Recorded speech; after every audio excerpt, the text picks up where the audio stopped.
Hello everyone, welcome back to Beyond the Veil Tarot and Astrology. My name is Candice Marie. Thanks for joining me. I'll be your astrologer this evening. We're live on the channel. It is Friday, November 1st. It is the new moon in Scorpio and we're doing some live readings. Do me a favor, and if you can see this video, give me a thumbs up, like the video, and make sure you click the bell button below and subscribe to the channel. I'm here every Tuesday, Thursday, Friday, and Sunday, utilizing tarot and astrology to try to make sense of what's going on in the cosmos. So happy Friday, happy new moon to everybody in the chat. There's a lot of people in here. Lisa's here, JS is here, Stephanie, Emma, Adriana. We've got Christo, David's here, Dorothy's here. How's it going, guys? So just a reminder, if you are watching this, we are live on Friday, November 1st.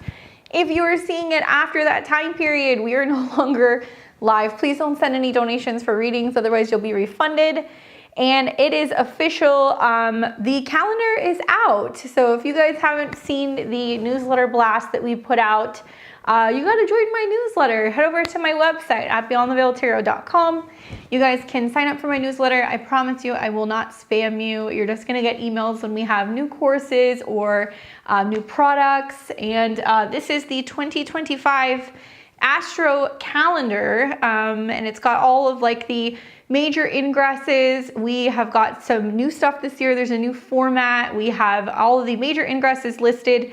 And then there is a separate QR code for all of the major transits for 2025. We break it down into all of the different time zones. We have a tarot card reading for each month. So you're gonna scan a QR code and it's going to give you the tarot reading.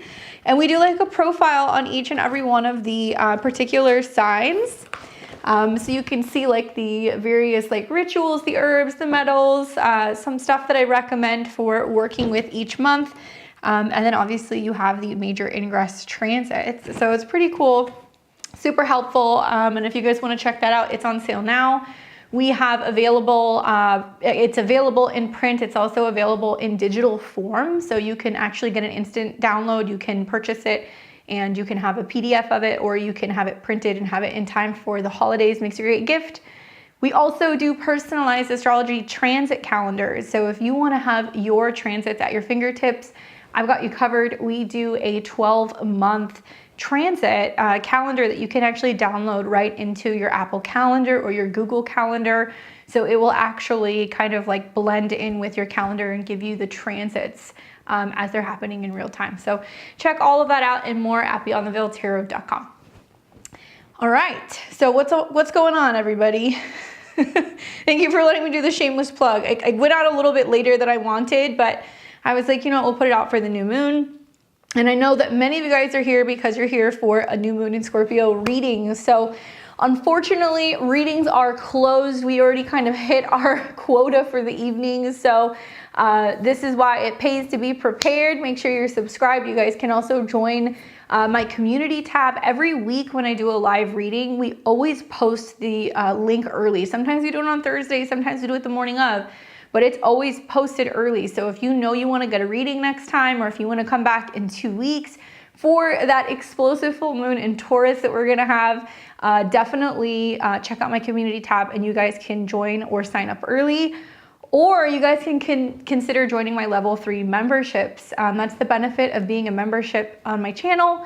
Level 3 is gonna come with a reading from me once a month, and any of the level 3 memberships, you're gonna get your reading before everybody else who's in the queue. So we always take the level 3 members first. You are going to get a reading included in your monthly membership, supporting me as a full-time content creator. You can show up any Friday that you want that I'm live, and you can choose if you would like to get one tarot or one astrology reading per month. So it's a good deal. Consider joining, and you get to support me, who creates all of this content on YouTube. All right, so with that being said, readings are closed. Follow me on BTV Astro on X. So if you guys want to stay up to date with stuff that I'm doing, posting, working on, thinking, or just Astro meme shit posting, follow me on X, okay? Now, this is the first time you guys have been here, so we're going to take the readings in the order that they were received. I have everybody's reading for the night. Everybody's charts already in, so you're not going to have to wait. I will read off the laundry list of people that I have. If you hear me call your name, that means that you have already made your donation. I have you in the queue. Your chart is ready, and I promise I will read for you. You just might have to be a little patient. And before we even get into that, because it's the top of the month, I just want to remind everybody, if you are a level 3 member and you want to get your reading this month, you can cash in on it. I also want to say a big thank you to all of the memberships. We've got 3 different levels, but level 2 and level 3, you guys are going to get shout outs from me. So people like Diego Sanchez, Stephanie, Reiki Drea, Empress Energy, Vanessa Marie, Coco, Willow, Flowing Through the Pines, Paula, Ronnie. We've got Shay, Jessica, Salty Mama Soul Tribe, Let Your Light Shine, Renee, JS, Smoky Brown Eyes, Lisa MC4, Rosary, Jenny, Dorothy, Claire, Cece, Laverne, Darlene, Christine, Erica, Grow Up Together. We've got Victoria, Thunder Spooks, Deanna, Enchanted Crossroads, Shannon and Emma, Taliba, and Susan Wexler. Thank you guys so much. Some of you guys have been supporting me for over 2 years. That's crazy. I appreciate you so much. Thank you guys for making it possible for me to be able to create content full-time on the channel, and I love ya. All right, so let's get into who we've got. So we're going to see our level 3 people first. How's everybody doing with this new moon? The energy is wild for like the next 2 weeks, and you guys are going to see a lot of that with some of the new moon readings. It's very potent for change. All right, so a part of my level 3 crew, I've got Lisa, JS, Stephanie, Emma, Drea. You guys are all going to be the first people that I'm going to take. Is there anybody else who's level 3 that I didn't call that wants to get in now? If not, you got plenty of other opportunities to see me this month. Otherwise, everybody else who is in the queue, I've got Shar, Lika, I think this is Mosik, Amber, Citrus Farm, Jessica, Maritza, Zena, Jennifer. Then we're looking at RCH, and we have Kaylin. Okay, is there anybody that I'm missing? What's up, Feral Rider? We already closed it down for the night. We got a lot of people. Once I hit about 15, 16, it's like, that's about my limit. So you guys got to be quick, but I will definitely be back, so don't worry. I'm here every week doing readings. And those of you guys who, if you got like a birthday coming up, or if you have like questions that's a little bit more timely, I am booked out right now until about mid-January 2025, but I do reports on my channel, so you can purchase a report and you can get a reading. And just a heads up, anybody who came in, okay, anybody who came in pretty much from a quarter on, if you send a payment, I will refund you because I have one person, so I will refund them. All right, with that being said, let me go ahead and get into it. And we are going to start with, we've got Lisa, JS, and Stephanie. You guys are all on deck. So you guys will hear me call out a couple names at a time. This is just me letting you know, hey, you're on deck, your reading's coming up. And as a reminder, once we're no longer live, you can come back to this video. Just scan through the video until you see your name pop up with your chart on the, I think it's the right-hand side. That's the easiest way to go and find your reading, or you can bookmark it and you can put it in the comments so that way you can come back and you can watch it, okay? What's up, Deanna? All right, so we're gonna go ahead and get started first with Lisa. And Lisa was quick to get into the chat. Sometimes the chat saves your guys' comments, sometimes it doesn't. So I don't know why it's like fickle like that, so I apologize, but it just depends on how early you guys put the info in there. But I saw your question, Lisa. You said you're cashing in. I've got you here January 1475. You said, what are the big booms of the month that I need to be mindful of? What are the big booms? Let's take a look. All right, so for you, Lisa, you are a Leo rising, okay? And then her sun is in Capricorn and her moon is in Aquarius. So obviously as a Leo rising, this is a chart that's ruled by the sun. So solar transits are really important, both transits on her sun. So she's kind of wrapping up. Finally, Pluto is now direct. It's moving away from her sun. So she's going to be getting more and more of a reprieve in that regard in terms of the major changes and transformations that's been happening with like sixth house themes, your health, your coworkers, your daily routine. Maybe it's revolving around your personal habits and like breakthroughs that you're having in regards to your personal habits as well.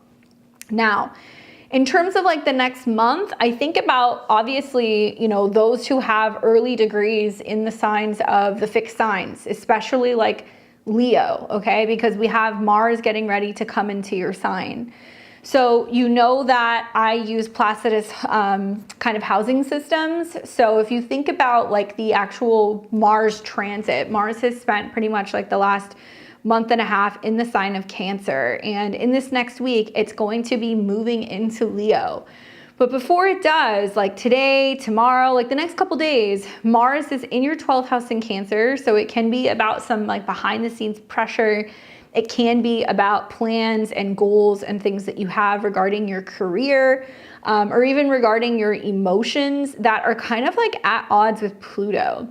So the sixth house I see is like rest, recuperation, anything revolving around emotional healing. And it can also be about like stuff that's going on like in a spiritual sense, right?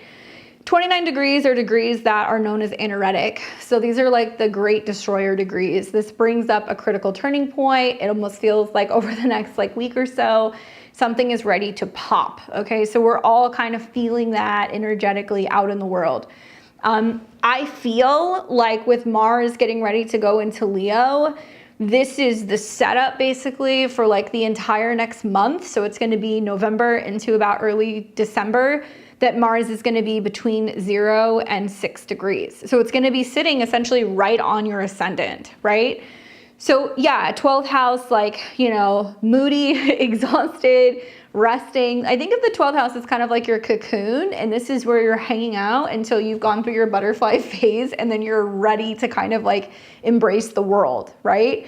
So just knowing that around early December, Mars will retrograde over your ascendant back into your 12th house tells me that you're getting like a little sneak preview of, okay, there's going to be like this rev up in your energy. You're going to be much more action oriented. You're going to be a little bit more, you know, independent. There's going to be maybe a little bit more vitality kind of coming through with Mars moving into your sign.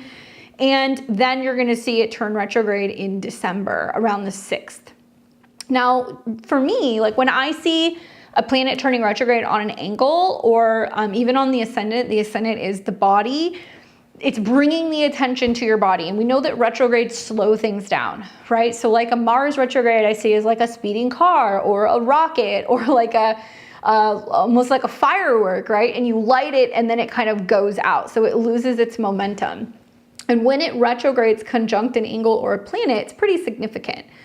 It will be turning retrograde at 6 degrees. So this is very much associated with your health, your habits, your routine. You know, Mars has connections to like heat, exhaustion, cuts, burns, bruises, abrasions, all of that stuff. And Mars in the first house is very dynamic because it's comfortable in that house. Like it likes getting up and doing something first thing in the morning. It likes having like an agenda. So for it to retrograde on your ascendant means that you are re-evaluating, okay, what actions am I taking out in the world? And like, what are my goals and what am I going after? You'll hear as a Leo rising that it's going to be connected to your 9th house. So it's like you might consider re-evaluating going back to school. You might rethink a trip. You might have some changes in direction with your personal beliefs. And it's also connected to your whole sign 4th house, which is about your home and your family. So it might mean that you're doing some like ancestral healing. There can be some ancestor work in general. There can be some sense of like really reflecting on, you know, some emotions and some stuff that's going on connected to the past. And as Mars is in the 12th house, you're like healing that, right? So Mars will be in direct opposition throughout this whole process, basically to Pluto, one way or another. First, it starts in Cancer, so it's bringing up like your emotions and what's going on behind the scenes, and it's in opposition to Pluto in the 6th house, so it can be like health related. And then when Mars retrogrades, right, in December, you're going to see it come into opposition with Pluto in your 7th. So I know it sounds like I'm giving you like a long-winded answer here, but I'm just trying to kind of paint the picture that's like, at the beginning of the month of November, there is something that's not quite at odds in regards to your mind, body, spirit balance. I can see that you can be kind of like a creature of habit with your sun in the 6th house. Like you like to have a routine, or you like to be working, or you like to kind of feel like you have like a to-do list and you're like active. And with Mars coming into, opposition, I do feel like there's been more of a need to pay attention to what's going on emotionally, making sure you're resting, making sure that, you're taking care of like your mental health and like your spiritual body. And then Mars turning retrograde on your ascendant in opposition to Pluto tells me that there is like a sense of like really reflecting and reevaluating and going like, what is best for me? What are my goals? Who am I outside of relationship with other people? And it's all going to oppose Pluto. It's going to oppose your Mercury and your Venus. And quite literally the 7th house is like your relationship with other people. So romantic relationships, clients, therapists, your marketplace. Aquarius could be friends. So there's something where you're like, I am turning inward and like, I can't be feeling like I can give in to other people's drama or crisis, right? Pluto in the 7th house. And there's going to be like this kind of like, turning within and kind of like processing things and working through things. And I think that at least in the 12th house, there is this sense of like having a feeling of like there is like a spiritual purpose or meaning to all of the craziness that's kind of going on. The 12th house is also the collective. So you can be feeling a lot of what's going on with other people and you're like, la, la, la, out of sight, out of mind. Like I'm meditating, I'm resting, like I'm praying, I'm doing some kind of spiritual work, I'm staying grounded, or I'm just staying home. Like Mars and Cancer in the 12th house is like, people are crazy, I'm staying home. I would rather be here and be like having, my own like little Zen den rather than being out in the world where people are like all over the place, So Mars connected to your 4th house means that it could be a time where you're like reorganizing your home or your bedroom, or you're kind of like coming up with like a process for like what you want your space to kind of look like. And like maybe you're creating a space that you're meditating in, or, maybe you're redecorating something. It's another way of looking at it. And that's a really big energy for you. And then from the perspective of Capricorn, the retrograde is going from basically 8th house to your sun. So it's about change, resources, things like that. And then it's going to retrograde back into Cancer, which you'll hear as a Capricorn is like relationships. And so when I put the two together, I feel like there is definitely a lot of clearing out old relationship karma, which is really good right before Pluto goes into your 7th house. But it's also about like healing something revolving around like the relationship to yourself, or like any undealt with emotional kind of like issues or drama or trauma, maybe like connected to your family lineage, because Pluto is both connected to your 4th household sign, and then Mars is also connected to your 4th household sign. So it's a good time to do like some ancestral work, maybe do some meditations and feel like you're kind of getting in touch with like people on the other side, maybe who have passed. Just intuitively, like with Saturn in Cancer in your 12th house, it does feel like there's a lot of like similarities revolving around like family relationship issues, and like how that may be something that's kind of gone on, throughout multiple generations, and that's kind of getting worked out through like this particular retrograde. And you may have dreams about people, or they come to visit you, because the 12th house can be like dreams as well, and how you're kind of feeling like you're getting support from ancestors and kind of helping clear some of that stuff.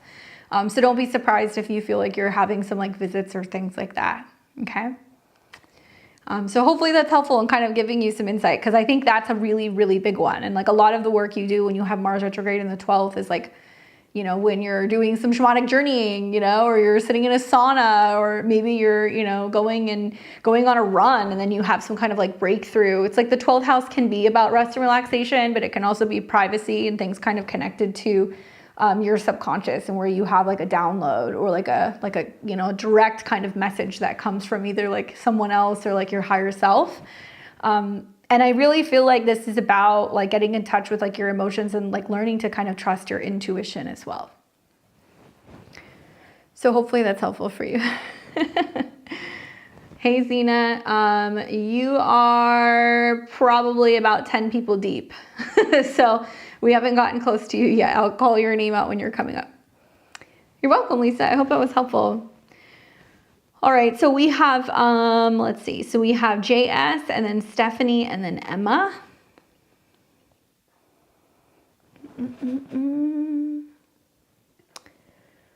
Okay, what's up, Jessica? Let's look at your question here. She says, cashing in, what can I expect financially? I'm trying to look for a second job as a bartender server. Pipes burst in my house is a mess. Dealing with insurance company, which is stressful. I'm still in hermit mode. A lot of meditation, healing, and journaling. I don't want to talk to a lot of people. It's draining. No dating, just trying to work on myself. Okay. Sounds like you're getting hit by some Neptune stuff. I'm sorry to hear that. That's kind of on par with some of the stuff Sag risings are dealing with. I think about how, you know, you're coming into what's going to be a full moon here pretty soon in your 6th house. Okay, so by Placidus standards, the full moon in Taurus is going to be in your 6th, and that's going to be around November 15th. Okay, so generally, like, when I see something happening or somebody gets a job, I'll see some aspect involving like the 10th house, the 6th house, sometimes the 2nd house. And so a full moon in the 6th house, Placidus, means there can be some kind of opportunity for you to have a sudden, you know, full moon in Taurus conjunct Uranus, a sudden opportunity to like make more money, right? And like change something about your work and your daily routine. So I feel like that is a day that I would watch. And when this full moon comes through, it is going to be ruled by Venus. And if you look at the chart, Venus, which rules relationship to others, will be in conjunction to Mars, which is your chart ruler, in the 2nd house. So that's a good indication that whatever's coming from the full moon in Taurus can actually be really positive when it comes to money and resources, right? Because Mars and Venus is like, we're working together. It's in your 2nd house of physical money. It's in Capricorn, so it can like materialize as something like, you know, like physical. And then to take it a step further, what's really interesting is that the 6th house also deals with like services and like fixing things, okay? So like if you need a service, if you need somebody to train your dog or a plumber to come in and fix something, or if you need to hire an accountant or like anything like that, generally that's the 6th house. So I also kind of feel like while this full moon comes through and it does indicate that there can be some good money opportunities, it's also at a 4. 4s deal with home. Okay, so Venus, which is other people, will be conjunct your Mars, which is your money. And it's basically saying there may be some breakthrough in regards to like some physical support for your home. So I'm wondering, is this also a time where there could be some kind of clarity revolving around, okay, what is insurance going to cover? And like, how soon can they pay for these things, right? So I would look at it from both ways. The other thing that kind of comes to mind is like, as the Scorpio rising, you're getting ready to have Mercury, which deals with other people's money. So taxes, loans, investments, what have you, insurance. Mercury is getting ready to go through your 2nd house. Okay. So, you know, basically by the time we get to like the 6th of this month, we're already in the Mercury retrograde shadow. And in just like layman's terms, Mercury will turn retrograde in your 2nd house, which means there's going to be a back and forth situation going on about money and like what is yours versus what is someone else's. So on one hand, from the end of November into December, this can materialize as like a negotiation where you're taking a new job and like, you know, maybe you have somebody who's hiring and you're able to get, you know, a position, or you're able to get paid and somebody's paying you. And that's the change of the Mercury retrograde in your 2nd, change with your finances. The other side of my brain says like, well, Mercury's in its fall, Jupiter's in its fall, you know, and they're all going to square Saturn. So Saturn in your 4th house of home responsibilities and themes revolving around, well, water, right? Pisces. It looks like there may be like a bit of like a back and forth revolving around what insurance will cover or how soon they reimburse you or what they're going to pay for. I wonder if it's a situation where you're like, I'm stressed, I need to be making more money, I need to get a job, I'm getting a job, I'm getting some of the work fixed, I need to have some of this work fixed, and then I'm trying to figure out the reimbursement, you know, as we kind of go through things throughout the Mercury retrograde. Okay, so you need to be kind of prepared. And I've said this for like many months, and like when we get into the Mercury retrograde, you guys are going to realize why I was talking about this like literally in April of this year. I remember looking at this retrograde and I'm like, it's going to be an absolute dumpster fire of a transit. And I hate to be like that. Usually I try to see the silver lining on things, but Even some astrologers are trying to spin this mutual reception bullshit online, which I don't understand, because they're like, well, there's mutual reception. Yeah, but they're both in their fall, which in my mind, with both planets being in their fall and then the square to Saturn, is going to make it incredibly confusing. Incredibly confusing. So I look at this and I'm like, well, it's really going to come down to, how badly do you want to get something fixed? And like, truth be told, the square to Saturn is something everybody needs to pay attention to. Like, wherever Pisces is in your chart, remember, Sagittarius season is also like the halfway point, from the eclipse that we had in Pisces. So we had that eclipse in Pisces. Now it's like we're getting in Sag season and everything is squaring that. People aren't taking that into consideration. It's driving me nuts. Anyway, so, I look at this and I'm like, yes, Saturn is going to test your emotional kind of strength. It's going to see how badly you want to get things fixed. Saturn in the 4th house is going to delay. It's going to take time. They literally may have to like rip up floorboards, right? Because the 4th house is your foundation.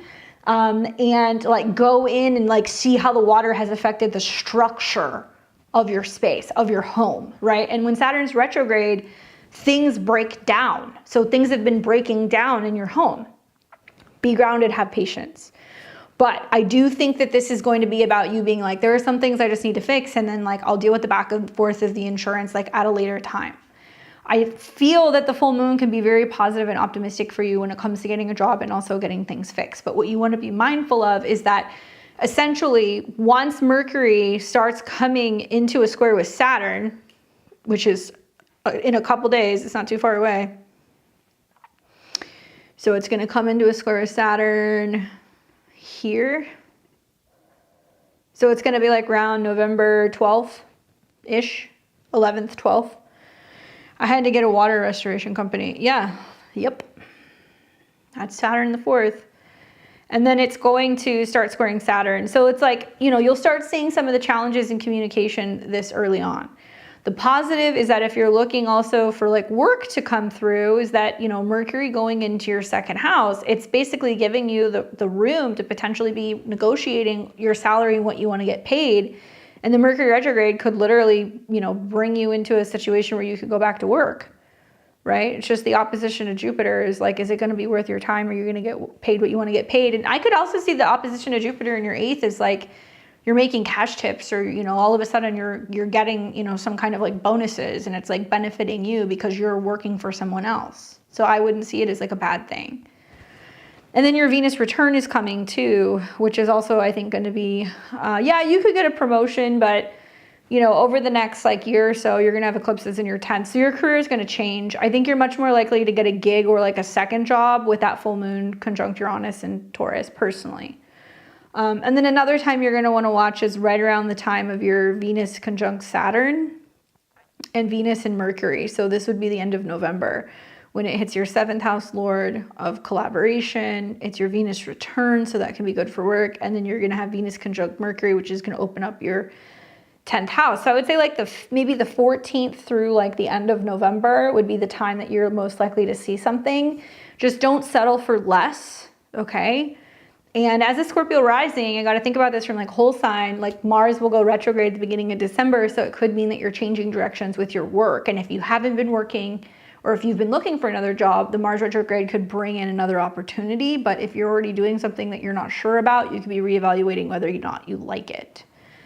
And money in general is your 2nd house. So with Jupiter coming into opposition with Mercury, there's going to be a lot of like negotiations or reevaluating spending habits. And I actually see it being beneficial for Scorpio risings. I think Scorpio risings are going to be in a situation where some of them are going to be going back and forth with like a negotiation. It could be with like a legal negotiation. It could be with a payout, a settlement.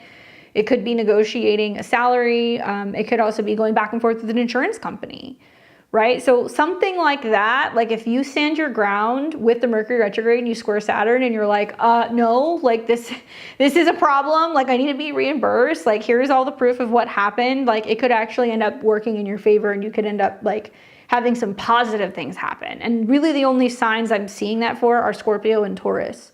So those are the only 2 signs that I see big money opportunities that could be beneficial. But big swings with Mercury in opposition to Jupiter. So you could see suddenly something comes in and then like it really increases your cash flow, right? But the squares to Saturn is like, you're like, but I'm not home all the time, and I feel like I don't have any time to myself, or, you know, it's cutting into my dating, because that's your whole sign, 5th house, right?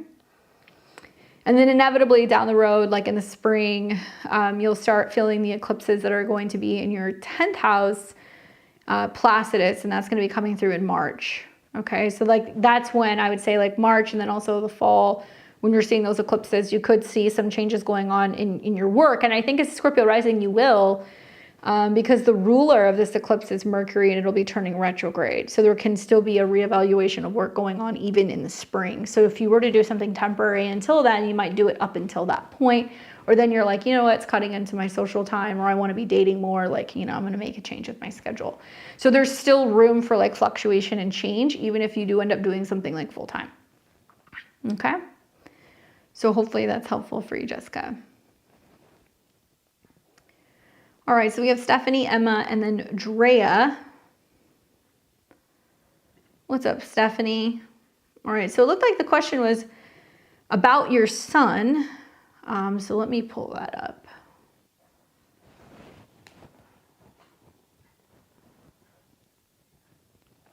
Hey Candice, I'd like to get my monthly. Do you see a lawsuit happening toward my son's school being picked up or successful? I don't know if you need his info. I'm in the early stages of looking into this. All right, well, let's take a look.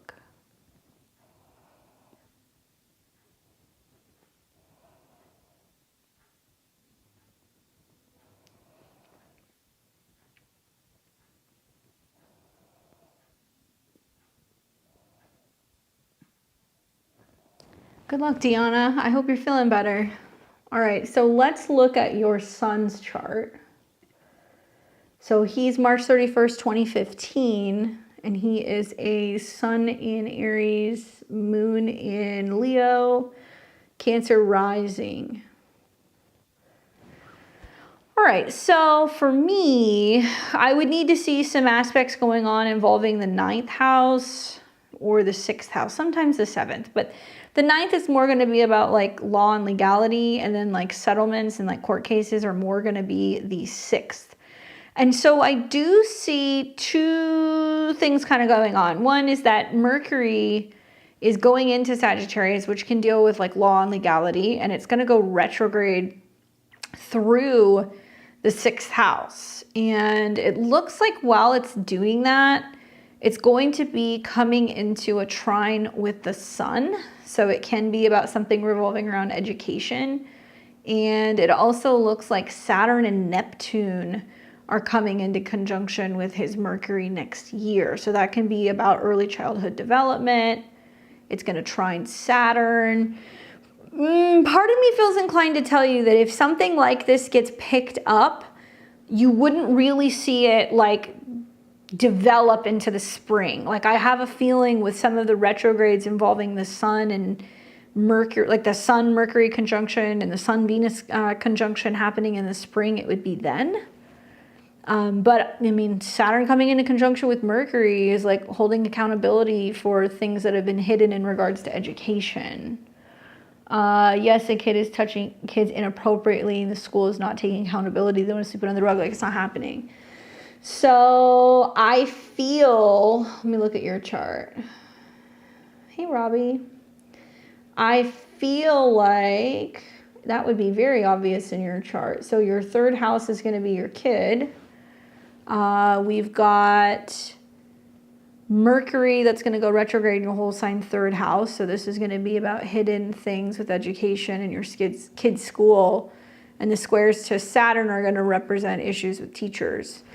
I mean, something that is playing in your favor, you know, that I would say is that Jupiter is going to be in your 9th house this year. So, you know, technically your son would not be the one who would be initiating the lawsuit. It sounds like it would either be like a class action or you would be the one who's involved.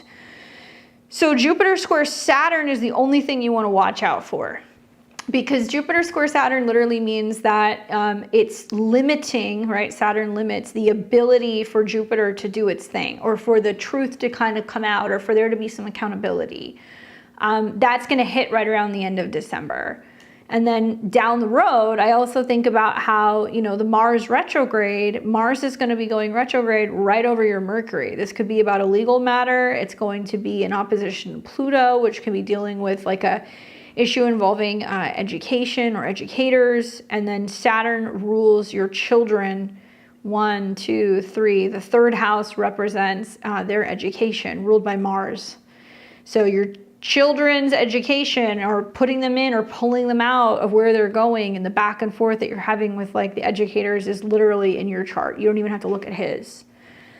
Once again, I would say that I would be very careful with trying to initiate or jump on to anything in the next month, only because with Mercury going into Sagittarius, which is about documents, communications, contracts, agreements, especially legally, because it's going to oppose Jupiter and Gemini, there's going to be some back and forth revolving around like early childhood educational centers, and it's going to square Saturn. Like, it almost feels like you're not going to get any traction, like you're not going to make any headway, right? Like in the next month. And whether that's like talking to the administrators, talking to the teachers, even finding like a lawyer, like the whole process is going to be like you're going through, you know, you're going through glue, or like tar.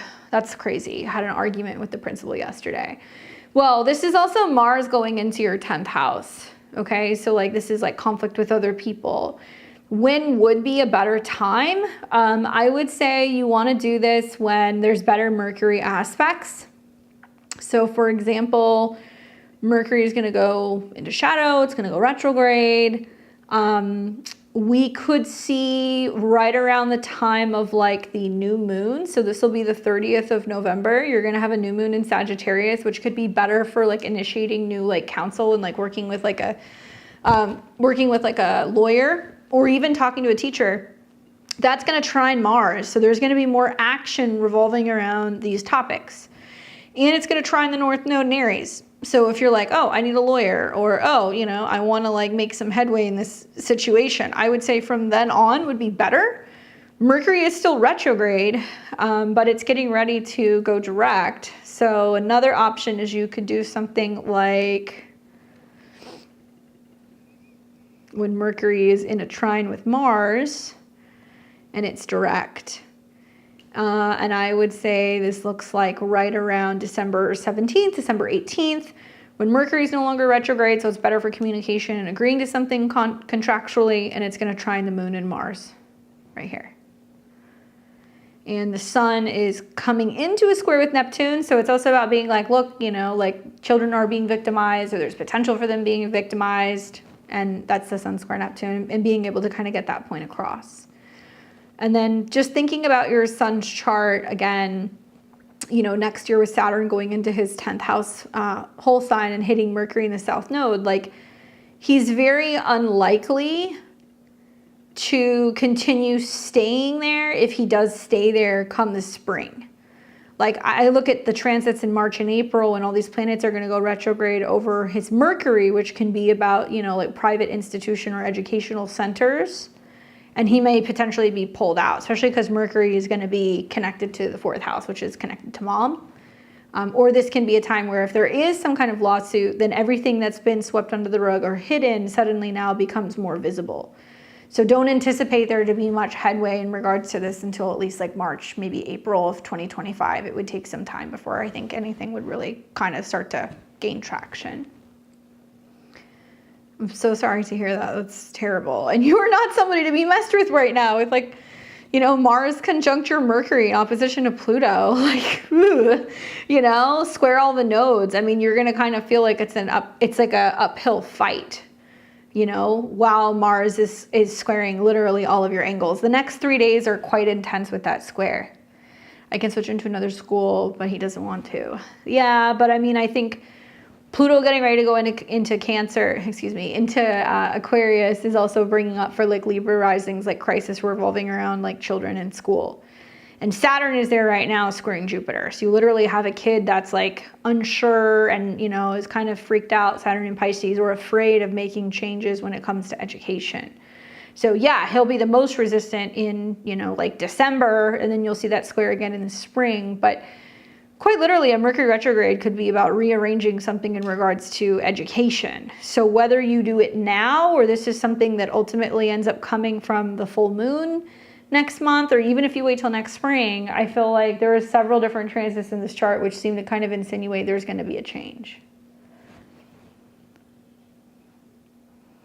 Yeah, I'm so sorry to hear that, but I mean, if you're raising these concerns and they're not saying anything, and Mars is retrograding into your, ninth house, it's like you may give it until Mars is back in your ninth house, and then you're like, okay, now I am going to file a lawsuit, or I am going to pursue something legally, and now I'm returning to kind of handle the situation that way, right? So, you don't have to wait that long, but it would not surprise me by the time Mars gets back and it's like aspecting Saturn in the springtime that might be something where that's your way of like trying to get it resolved. And I would wonder with Mars retrograde also in Aries in the 10th house, but it's gonna be making aspects that's going to be impacting, let's see, not your natal Mars, but it's going to be making squares eventually, or trines eventually to Pluto. Like, have you tried talking to any of the other parents? Has there been any back and forth with the other parents? Because like usually Mars in the 10th house, like especially when it goes retrograde, like it can start some kind of movement, or it can like bring people together. So if this is happening with more than one particular kid, or if there's one kid and like multiple parents know, you could use that Mars retrograde to like your advantage to like try to connect with other people and bring attention to what's happening.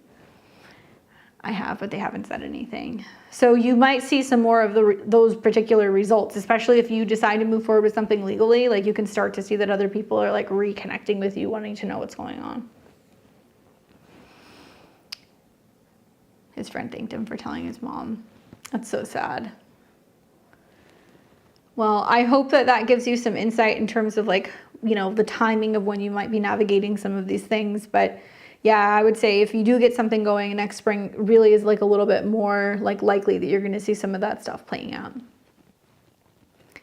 Hopefully that's helpful, Stephanie. Keep us updated. We're thinking good thoughts for you, and I hope that you're able to get some support. That's absolutely like horrible. All right, so we have Emma and then we have Drea.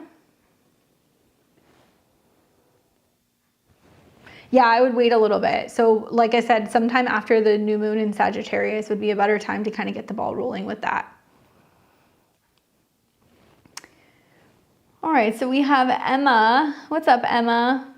She says, how can I maximize these powerful energies around me for my highest good? I like that question. Well, let's see. So you are in the midst of, a couple interesting transits. I would say, obviously, I'm always going to talk to you about what's going on with Saturn because you're a Capricorn rising. So for starters, Saturn is very much in alignment with the new moon in Scorpio. Like the new moon in Scorpio is quite intense because it's got the Mars-Pluto aspect, but there is this nice trine to Saturn. So not only do you have a new moon in your 11th house of setting goals, what you believe in, socializing with people, focusing on networks, maybe making transformations when it comes to your goals, trining Saturn, okay? So the things that you think, the things that you say, the stuff that you write down, anything like that, like is very powerful intention-wise. And anybody who's listening right now, the moon is still in Scorpio. Like, even though the new moon happened earlier today, we have a very powerful window of being able to set intentions quite literally tonight, because the new moon is still trine Saturn. So we can put things in motion. We can commit to new things. We can get a little bit better grounded and centered and committed. And tomorrow we're going to see that the moon and Mercury are going to align. Very intuitive, very emotional, very intense because it's Scorpio, but it's then going to trine Mars, and it's also still in a trine to Neptune. So I would say like tonight or tomorrow at some point, this is a really good time to set intentions. Okay. So Emma, specifically for you, I would say like do something, write something, get clear about your goals. I do think it has something to do with what you're open or willing to change. You have had transit Mars on your Saturn, which is in your 8th house, which means that there's definitely been some like emotional or psychological purging that's going on, or clearing things out. Maybe this is about getting more clear about your emotional boundaries and like what you need to protect or who you need to protect. And thankfully, like Mercury is trining that. So it's saying like, get in touch with your intuition, like really focus on what your kind of like your guts are telling you about what needs to change, or, you know, what your intuition is telling you. And then it's also trining Neptune at the bottom of the chart. So this does make me feel like it's a time where you can feel very tapped in and very receptive. Everybody benefits from this energy though, today or tomorrow. These are some of the better kind of communication days really for the entire month. Okay, so you also have a new moon that is at 9 degrees. So it's like in between your north node in the 11th, which is saying, you know, basically get out there, meet people, mix, mingle, be on the internet, you know, focus on, you know, kind of group things. And then it's conjunct Uranus, which is also about like shifts revolving around your values and like how other people play a role in your physical values, appreciation, resources, the money that you make from work as well. So anytime we have a new moon that's like really close to a personal planet, or a new moon maybe that's like on a node, it's going to be a little bit more personal. So I do see this as a time where the more that you're connecting with others, or you're setting intentions to like be a part of communities, to like join groups and associations, even online with people who you're kind of like in alignment with, it's really good for you. And then also, you know, Mercury and Saturn are conjunct. So you're kind of wrapping up what's been a year of having had Saturn conjunct Mercury, where maybe there has been much more of an emphasis on like mental health. Maybe there has been more of an emphasis on learning how to communicate differently or better.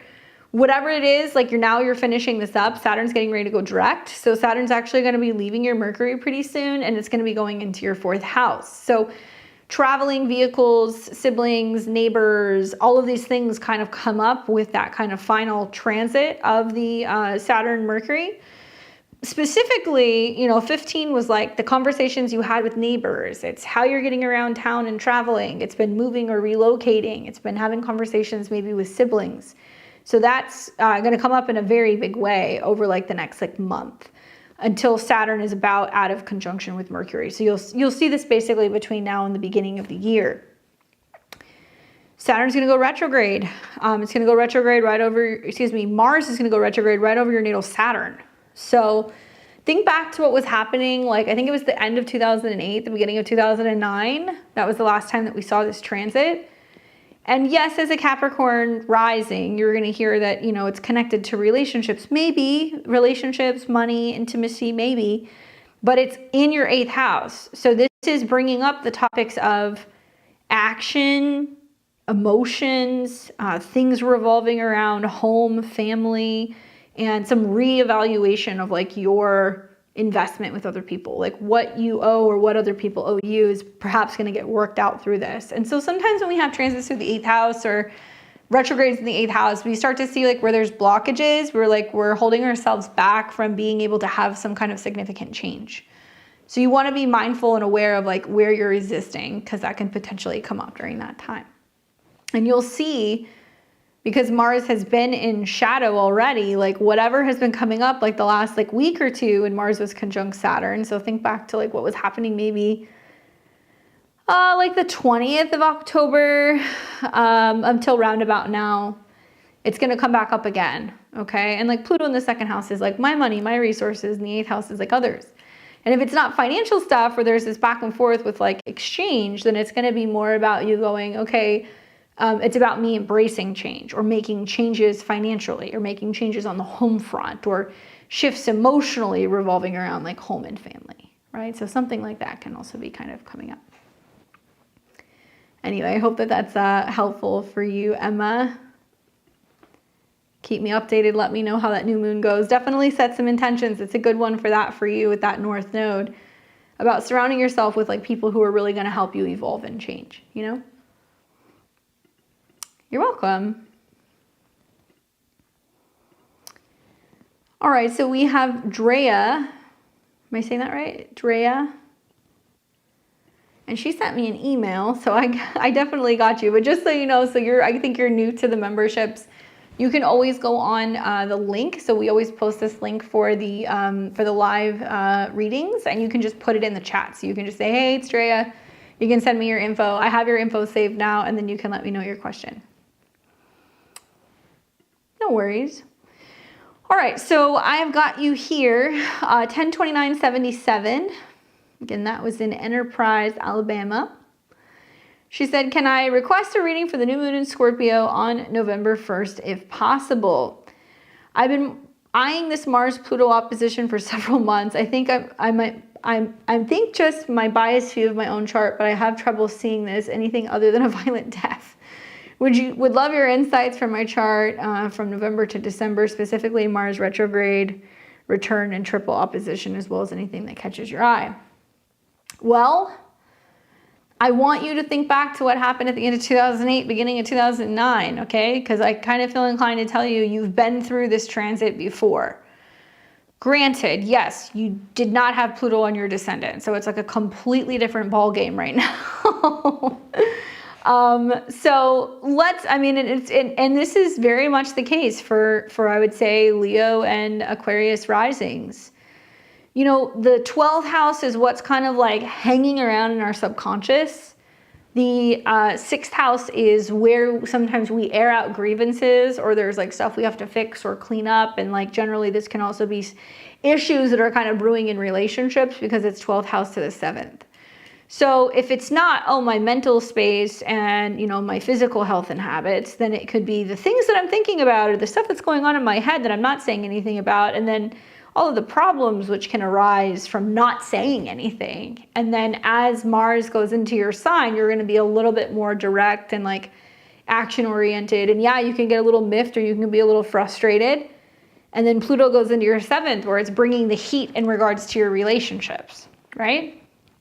So it doesn't necessarily mean that it's like, you know, a violent death, although I laugh when you say that because that's like such a Scorpio thing to say. You know, technically when Pluto goes into your 7th, you know, Mars is in your 1st, we're actually going to see a grand fixed cross. Because you're going to have Mars in the early degrees, it's going to square your Scorpio in the 4th house, it's going to square Pluto in the 7th, it's going to square your Chiron in the 10th. Okay, so anytime you have anything like 0 to, I would say, 6, 7 degrees of the fixed signs, you have this activation in your chart. And just looking at your astrology in general, you know, Sun, Uranus, Mercury in the 4th, like that basically means that, you know, the 4th house, they say, is the ends of situations. So it can show you where things are coming to an end. It can also talk about what happens as you get older, right? Sun conjunct Uranus. You're the sun. Uranus are other people. It's in the 4th house.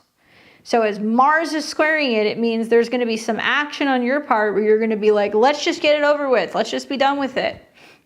And then you're going to have Pluto, on the other hand, that's also squaring this stuff. And it's going to be other people's kind of platonic response to some of these changes that are happening emotionally or in the home or within the family, right? And like Pluto can be like volcanic. There can be this aspect where like other people are just spewing stuff. And you can just see like the drama, the negativity, the refusal to change, the fixatedness on having something a certain way, right? And it's going to really make all of your Scorpio a focal point. And what is Scorpio? Change, transformation, right? So you need to see not just something going on with the 7th house, but you'd also need to see something going on with like Uranus. Okay, well, this is squaring Uranus, check. You need to see something that's also going on with Saturn.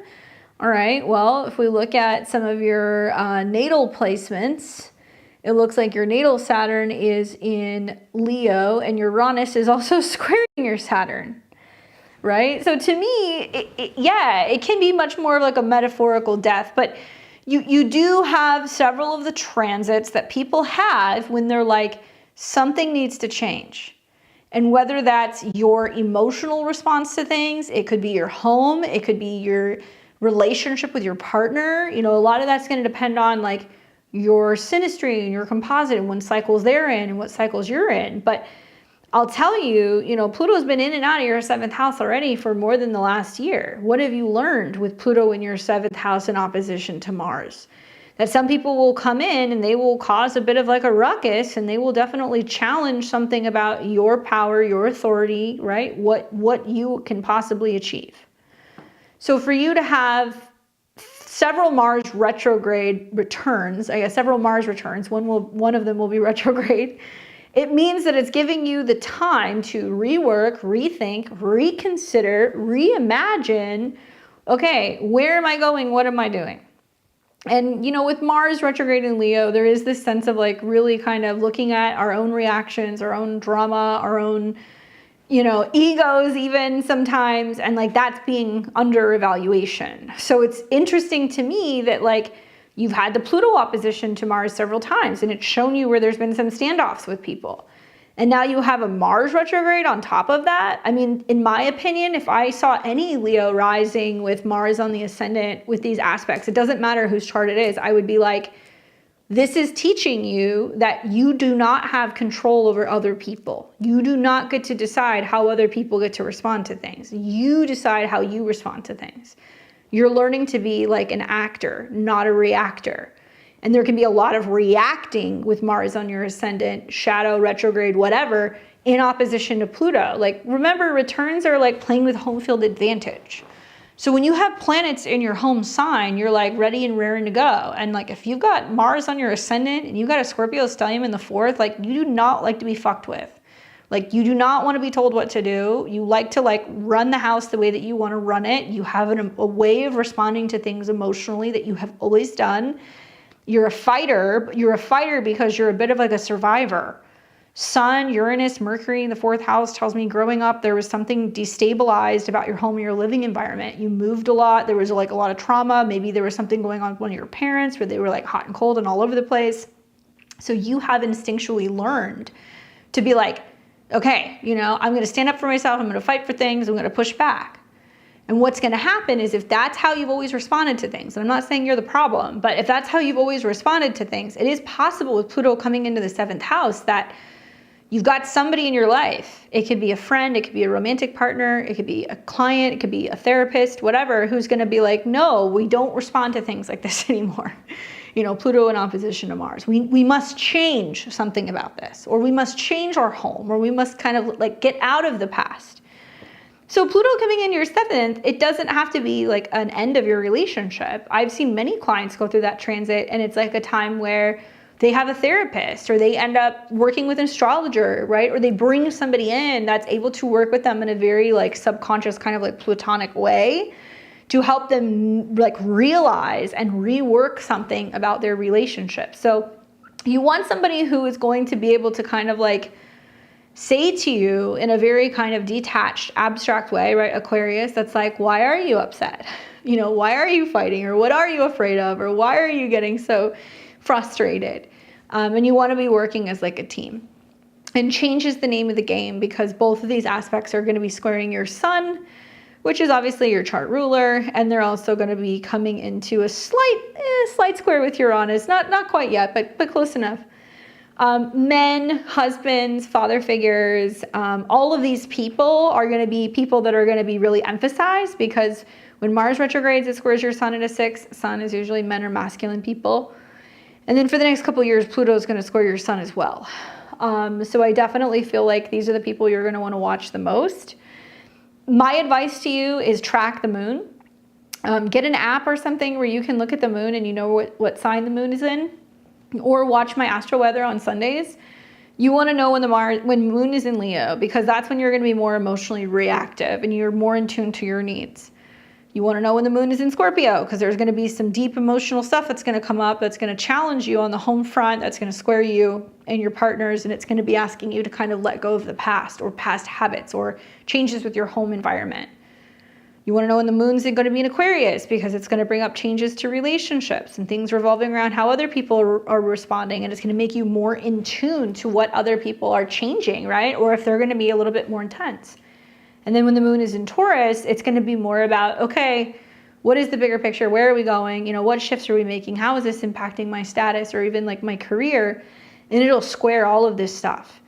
In many ways, I would say I would be tracking the moon anyway with a chart like this because, I mean, you're going to have times where the moon goes through those houses and it's going to be more, you know, kind of, I think, like focused on these topics because of the square. And when planets go through those signs as well, whether it's a retrograde or an ingress or whatever, you will see that that's going to put more emphasis on that particular like theme in your life. And they all impact one another. Makes sense. As much of that has been in the works for me for a bit now. So I would just say with Mars going retrograde over your ascendant at a 1, it's more going to be about like what actions you're taking. And like, let's make lemonade, right? Like the positive is that while Mars is retrograde over your ascendant, it's trining the North Node. I look at this and I'm like, you just need to go on a trip. Like you literally need to, you need to go and do something. It could be by yourself. You could get on a plane and go somewhere for a weekend by yourself.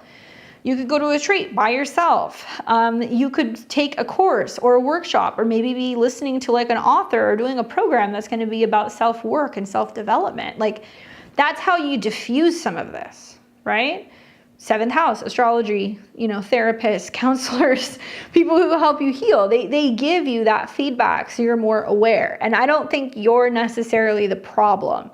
I think what's going on is you're coming into a time period where your relationships are destined to change. And Pluto says we either evolve or it's dead. And if you can evolve out of some of the past patterns, and it can be even your relationship to your family. It doesn't have to be with your spouse. The 4th house could be people you live with. It could be your kids. It could be your family members. Like people who are getting involved that are creating conflict or stress for you that's impacting your relationship as well. So it's not limited to just you and your partner. The 7th house can be a multitude of different people. And I'm thinking about this from the perspective of whole sign Leo rising, that I'm like, sometimes it's family members. It has nothing to do with your spouse, right?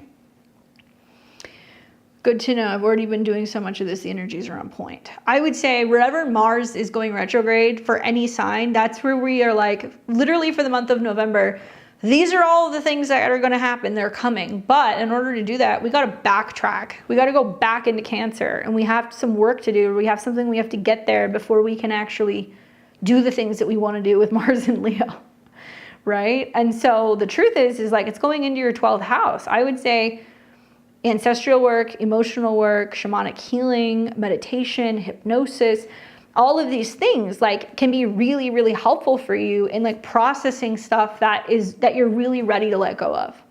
And it's going to like definitely shift some energies around for you. I love like Cancer in the 12th house for, going to a spa, going and getting some womb healing, going and getting some Reiki, going, swimming, soaking, being by water, being by a beach, therapy. I mean, any of these things, anything like that, that's going to help you kind of let go. Usually Mars in the 12th house has some repressed anger. Let that go so you're not carrying it around with you, right?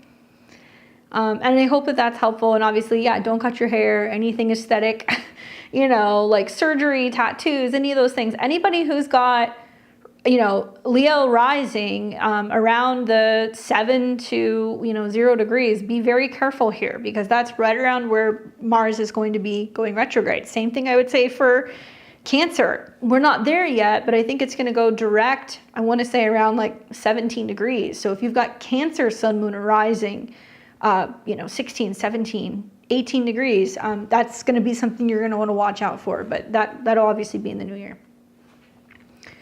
You are very welcome. I hope that was helpful for you. What's up, Rome? Let's see, who else do we have here? Hey, Enchanted. We got busy tonight, man. I kind of expected it with the new moon, to be honest with you. Everybody's like, new moon in Scorpio, and everybody freaks out. I don't know, it's not too bad. I don't know about you guys, but I think it's okay. What do you guys think? All right, so we're going to be moving now to everybody else that's on the list that's been waiting. So I appreciate your guys' patience. So we've got Shar, Lika, and I think that's Mosaic. Am I saying your name correctly? That's who I've got on deck. No worries. I hope you're enjoying that new moon. Am I saying your name right? Who knows? People are probably like, what? All right, so we've got Shar.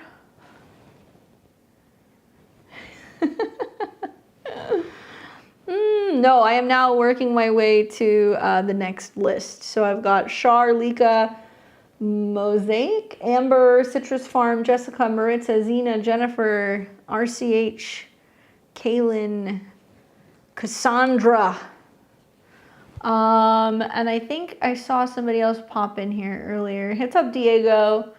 We already did last call, my dude. I'm sorry, but we will be here next week. And then the week after that is going to be astrology again. So if you're level 3, we always take you first. You just got to be here when we're doing it before last call. We usually hang around for a little bit. All right, so let's start with Shar. Let's pull her up.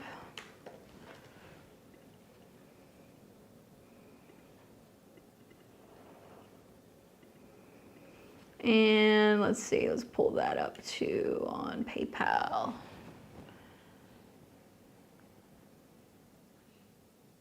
I feel the same way. Slightly nervous about this one. I wouldn't be nervous. I think this one's actually, it's a nice break, even though most people wouldn't think that. All right, so I've got Char's Sugar Shack. All right, so I've got you here April 17th, 1988 at 1 p.m. and that was in Germany, but now you're in Seattle. She said, hey Candace, just seeking insight on when I should get the ball rolling on searching for a new job and relocating out of this state, hopefully by my birthday on 2025. I quit my job of 16 years on May of 22, only to go back to the same company in October of 23, and I'm 39 and ready to move on for good. Finish my education and work on my entrepreneurial dreams, but I'm stuck on if I should look for a remote job or wait until closer to the time I'd like to move to find something in that particular state. Okay, so we're talking about getting the ball rolling, searching for a new job, and relocating. Gotcha. So it looks like you're in a sun year, 36.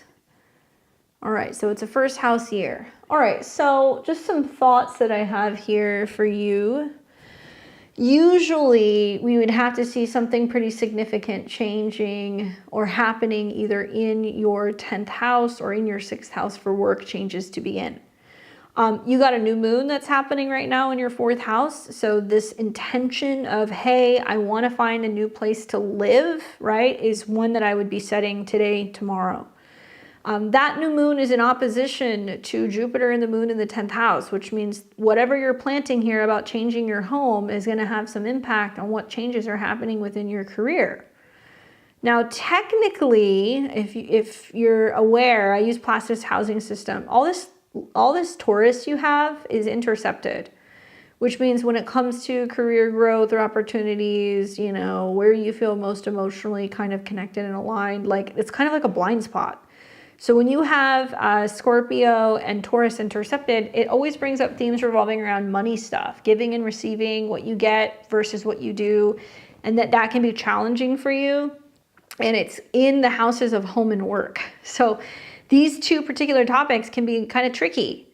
You factor that into the fact that Mars is in a T-square with your Pluto and also with your Taurus planets. And it means that, you know, other people, whether this is people you work with, whether this is like relationships, this could be friends, like, you know, kind of further perpetuate some of this stuff. Now, it can be good if you stay connected to some people work-wise and then they say, hey, we want you to come back, or you stay kind of in good graces with certain people and then you continue to have opportunities work-wise, right?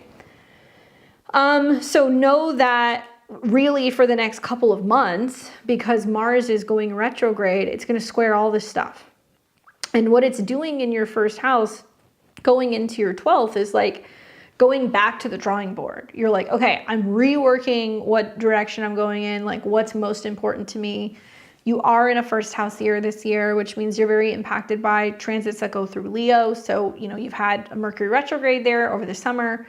You got a Mars retrograde there that's about to happen. And that makes me feel like this is about you staying on track with being like, I am going back to school, because Mars is connected to your whole sign 9. That is like the number one thing that I think you're committed to doing. I'm going back to school. I'm focusing on that. You know, next year, you're going to see eclipses in your 9th house, which can be an indication that you're either starting a program or you're in the midst of one. And then you're also going to see a retrograde there. So March, April, May is the time I'd pay attention for, like, you know, applying for programs, graduating, completing things, you know, like really getting kind of situated in school, if that's something that's really important to you. And then what I think is going to happen is if you're going to potentially like move or relocate, we need to see something positive going on with your fourth house. Well, down the road, you will see in about less than that, it's gonna be about 2 weeks, we see a full moon in your 10th. So that can be some big career shifts that are happening or themes revolving around work opportunities. When this happens, you have got the ruler Venus conjunct Saturn. So I think you're actually potentially scoping out opportunities in November. I think you're gonna start looking in November, and I don't know how soon you're trying to look, but you may start looking. I don't really feel like it's as feasible, at least in my opinion, to really get situated and like move and work yet. Like to me, this looks more like school is taking precedent first. And if you're gonna end up having a change in your living situation, it'll probably be right around the time that Mars is trining Saturn. So this could literally be right around your birthday in April of next year, because Mars rules your home. It's in the 12th house, which means it's coming to some kind of completion. It is trining Saturn in your 9th, which means it can be opening the door for you to have a further relocation or move and also finish school. And you may want to look for like the full moon that's going to be in Scorpio in the spring of 25. So that'll be around May 12th, 2025. You have a full moon in your 4th house. So you could be moving or finishing the process or making some big kind of commitment to like where you're living, ruled by Mars, and Mars is on the ascendant. So literally it looks like it's going to be like April, May of 2025. If there's going to be a change, it would be round about then. And then by then you also have planets that are coming into your 10th house, which is going to be about work. And so like, you know, in this next year, you'll be in a Mercury year. So, you know, Mercury is going to be your time lord in 2025, activating your whole sign 2nd house. And that's in your 9th. So it looks like you're either moving further away and or you're going to school and you're focusing on like more of what's happening with education, or both. But school, moving, and then job. I think like in that order, that's what kind of comes up for me for what's most likely to happen. And by the way, in this next year, because you're born in 88, you know, Saturn and Neptune going into Aries in your 9th house of higher mind and education, it is squaring Uranus and Saturn, which means you're realizing that education is the pathway to having like more freedom and like being able to be an entrepreneur or own your own business. Uranus in the 6th. And it's also changing something about your routine and your habits and like the way that you're working. So you might like say like, well, I'm not going to work full time, or I'm going to work part-time, or I need to have a flexible schedule, or there's going to be something like that that's going to have to happen to be able to accommodate you being able to continue to go to school, right? But you can start looking in November. I mean, you know, you are going to have that full moon in about 2 weeks in your 10th house. So don't be surprised, you know, if something pops up, that moon conjunct Uranus means that you could suddenly be like, hey, I have an opportunity and I'm going to follow it up. But I would think that you're much more likely right around April, May of 2025 to actually make the jump and make a move. Okay, I hope that's helpful and good on you. Saturn's going to hit your north node and you're like focusing on going to school in the 9th house. Like that's perfect. That's what you're supposed to be doing. All right, so target move day. I love that. Enrolling in astro courses. That's cool. Who are you studying with? All right, so we've got Lika. Let me pull up Lika.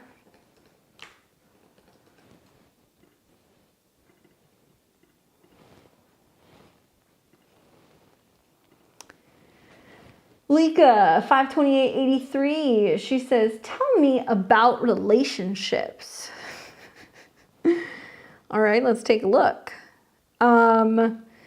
Well, I mean, obviously, you know, relationships for you are going to be much more kind of connected to Mercury, but you are a Gemini. So having Jupiter going through Gemini is definitely opening the door for relationships for you.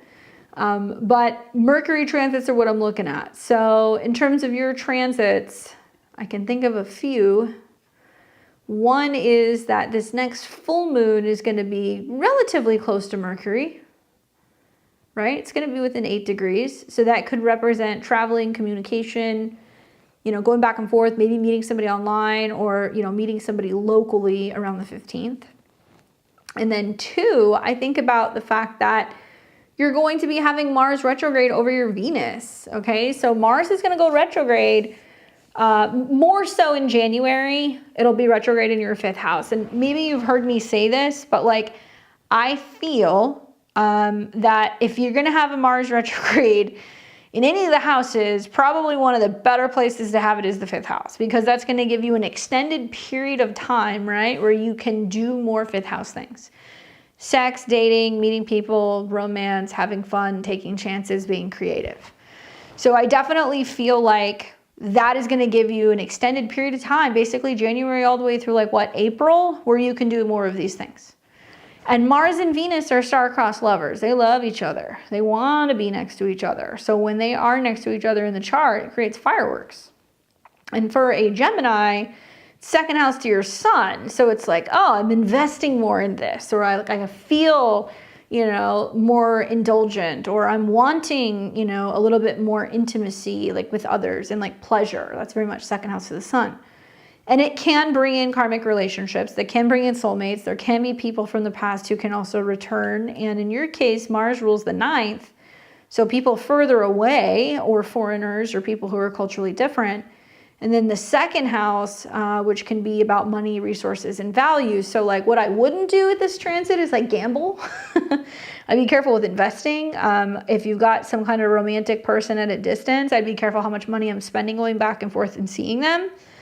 I would also keep in the back of your mind that retrogrades are where the energies are internal. So things aren't moving fully forward yet. Sometimes people will come around for a period of time. There's a purpose or something kind of karmically to kind of clear up. And then sometimes planets go direct and then people vanish. I don't necessarily think that's the case for you per se. But I would say maybe think back to what was happening at the end of 2008, going into the beginning of 2009. That was the last time I believe that you had this similar kind of retrograde here.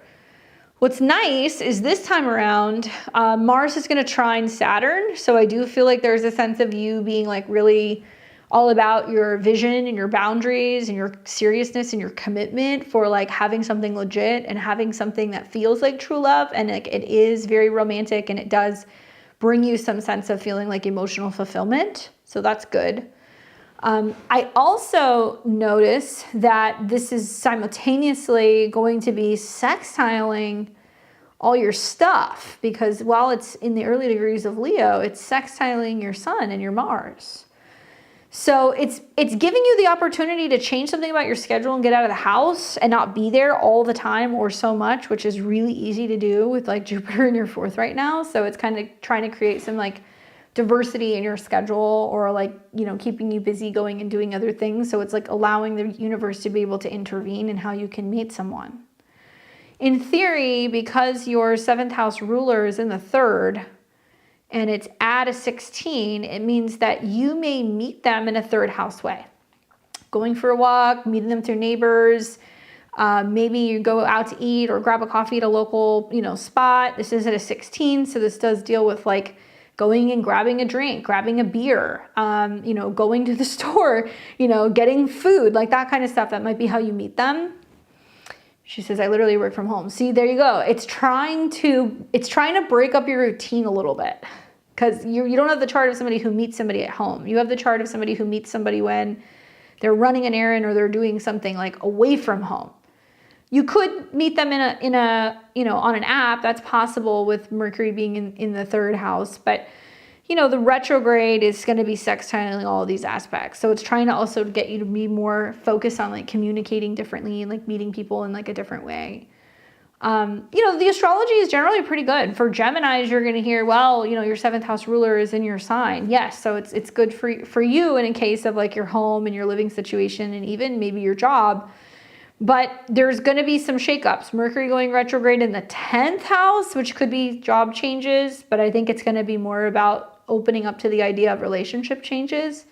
And then you're going to have Mars retrograde. You might look at it and be I'm so work consumed and it takes up so much of my time that how can I restructure my time and find time to do other things or other hobbies? Mars retrograde in your 5th could be hobbies as well. And I think after the Mercury retrograde, And after the Mars retrograde, if you have reallocated more time to kind of dedicate to like getting out there, meeting people and dating, you know, it can definitely be a thing.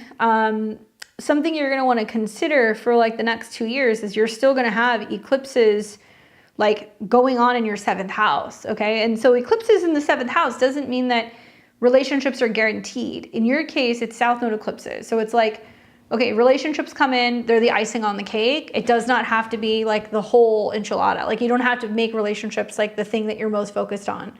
If people come in and it works, great. But the South Node is kind of like they have to kind of go along with whatever you're working on personally.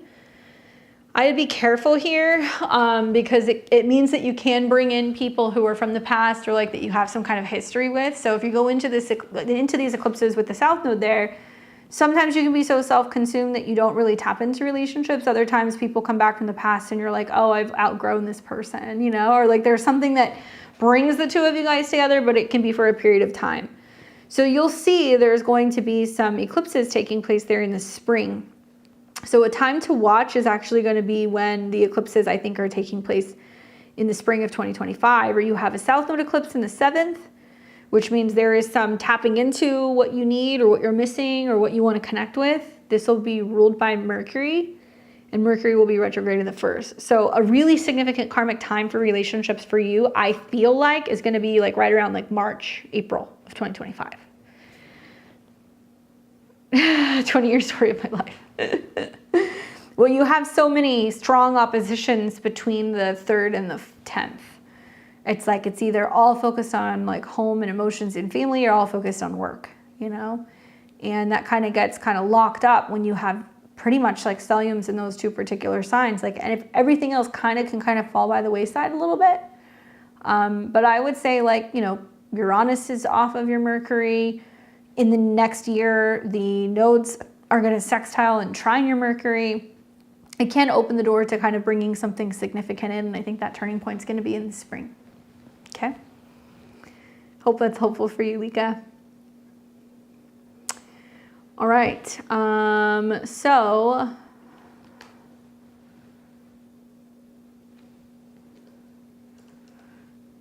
am I saying this name correctly? Mosaic? Am I saying your name right? I apologize if I'm not pronouncing your name correctly. All right, so we've got a reading here for you, October 22nd, 93 at 9:58 a.m. in Tyler, Texas. And I kind of chuckled when I read your question, because I was like, I kind of feel like this too. I was like, this person's got to have some hardcore Scorpio in their chart. So the question is, I have a lot I want to do this month in the near future, but I also have a lot of fears about disasters in the state of the world that may stop me in my tracks a lot of the time. I'll be traveling with my family and my boyfriend in Zacatecas, Mexico. I want to start a small baking business, and I want to be a content creator and quit my restaurant job. I want to buy a car. My old one broke down a few months ago. I've been saving for a new one. I want to learn astrology and tarot, and I feel like I tend to fall off the wagon a lot of the time when I try to reach my goal. Given my ambitions to start baking, business, content creation, learning astrology and tarot, what astrological insights, I can barely read all of this, sorry. What astrological insights from my chart can help me understand my fears and guide my choices towards these goals? Nancy. Okay, Nancy works. Okay. So we're looking at your chart here. Scorpio rising, obviously, sun in Libra, and your moon is in Aquarius. My dear, you are in some insane transits. So to simplify, you know, you're a 29-degree Scorpio rising. Anytime you see 29s in a chart, they're critical turning point degrees, which means like there's something very significant you have to overcome in this lifetime, or that you're wrapping something up. So 29 degrees of Scorpio, I would say, well, you know, this is the last lifetime where you're working through issues revolving around fear, and where like it can literally freeze you in your tracks. And like 29 of Scorpio can be paranoia. It can be worst case scenario. It can be all of these things. No, you're fine. It's okay. Don't worry about it. So, you know, I think that just goes to show you that there is this awareness that's like, oh my gosh, sometimes I get so like freaked out about worst case scenario, Scorpio. that it stops me from like doing what I want to do, or I feel like I'm going to be kind of like thwarted. So that in itself is a lot. You got your sun at 29 degrees. So Pluto rules your chart. Pluto's hanging out in Capricorn. So it's in your second house right now of money. So money feels very critical, resources, funds, and it's squaring your sun. So it's prompting you to shift something about your belief and your philosophy, I think, about your career. The positives as a Libra, Pluto going into Aquarius is supposed to represent an opportunity for you to do something that you've always wanted to do. Something that's creative, it's fun. It could be a self-employment opportunity because it's 5 signs away from your sun. So it's like the birth of something new. Well, second house is baking. It's food, resources, and natural talent. So as Pluto's coming in conjunction with the moon, I could see that you're like, I want to do something unconventional and weird, and like I create some kind of like internet thing, or I'm a content creator, and like here's my food, right? That's very kind of like moon, Pluto, second house. Your moon is at a 2, so it's also about overcoming fears revolving around changes with money or changes with your home or your living situation. Obviously, that's a significant transit because you're going to be going through that for the better part of like the next like year and a half. So you were born with sun square the moon. That means that there's one side of you that's like, these are the things that I want to do and what I kind of project or what I'm doing career wise. And then there's the other side of you that's like, but this is what I would rather be doing. Right? Okay, so let's take it a step further. You've also got Pluto that is finally coming out of a square with your sun, so it can help you have a breakthrough when it comes to like what your goals are with your career, even though it's hovering around your moon, which means like, home expenses, stuff going on with changes with your living situation, drama with family, with mother figures, like that stuff can come up. So I would really encourage you to go and learn about that transit. In the background, something else that's happening is Uranus is in your 6th house of work and daily routine, and it's opposing your Mars, Pluto, and Mercury. So it looks like the last couple of years has been like, you're working in the service industry, you're not totally satisfied, there could be some inconsistencies, there could also be some ups and downs with your schedule or lots of changes going on with a relationship, right? 7th house. So there's a lot of stuff. Pluto square the sun, Saturn square the nodes that you've had in this last year, Pluto on the moon. I mean, like, in 2025, Uranus is going to go into your 7th house, which means it's going to possibly be about some kind of upgrade in a relationship and moving with someone, like moving to be with them, then moving to be with you, some change in a living situation or a committed relationship. You want to get a lot of stuff done. You have a lot of like really fixated energy, like Mercury, Mars, and Scorpio. Mercury, Mars, Pluto, and Scorpio is like a very intense mental energy. And if you don't have an outlet for it, like it almost becomes like OCD and obsessive compulsive. And it can be hard to kind of, focus on one thing. And the 12th house is where we burn out, we get exhausted. Scorpio is intuitive energy. It's also very much connected to spirituality. It can be about, especially like Mercury, Mars is like deciphering symbols, like being able to pick up symbols. Like I can see that you like cooking, baking, and doing all of that stuff, but part of me feels inclined to tell you, you're going to have to kind of pick, right? Mercury rules your 10th house of actual work, and it's conjunct Mars and Pluto in the 12th house. Like, do you want to learn tarot and astrology because you want to learn it because you feel like it's going to be helpful for you, or do you want to do that and do you want to make money?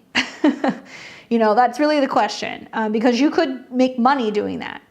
And if you're going to make money doing your baking stuff, you need to keep in mind that it's going to be colorful for the next year. It'll take about a year until Pluto is off of your moon, I think, for you to start really seeing the results.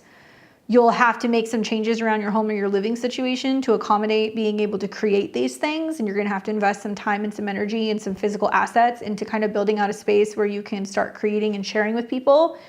I think it's doable, but I think that if you were to approach this where you're like, I'm going to go and develop some skills and find a way to be able to kind of like make money so I can, afford to have a new car or have a new camera or start focusing on creating content or finding a way to fuse the two.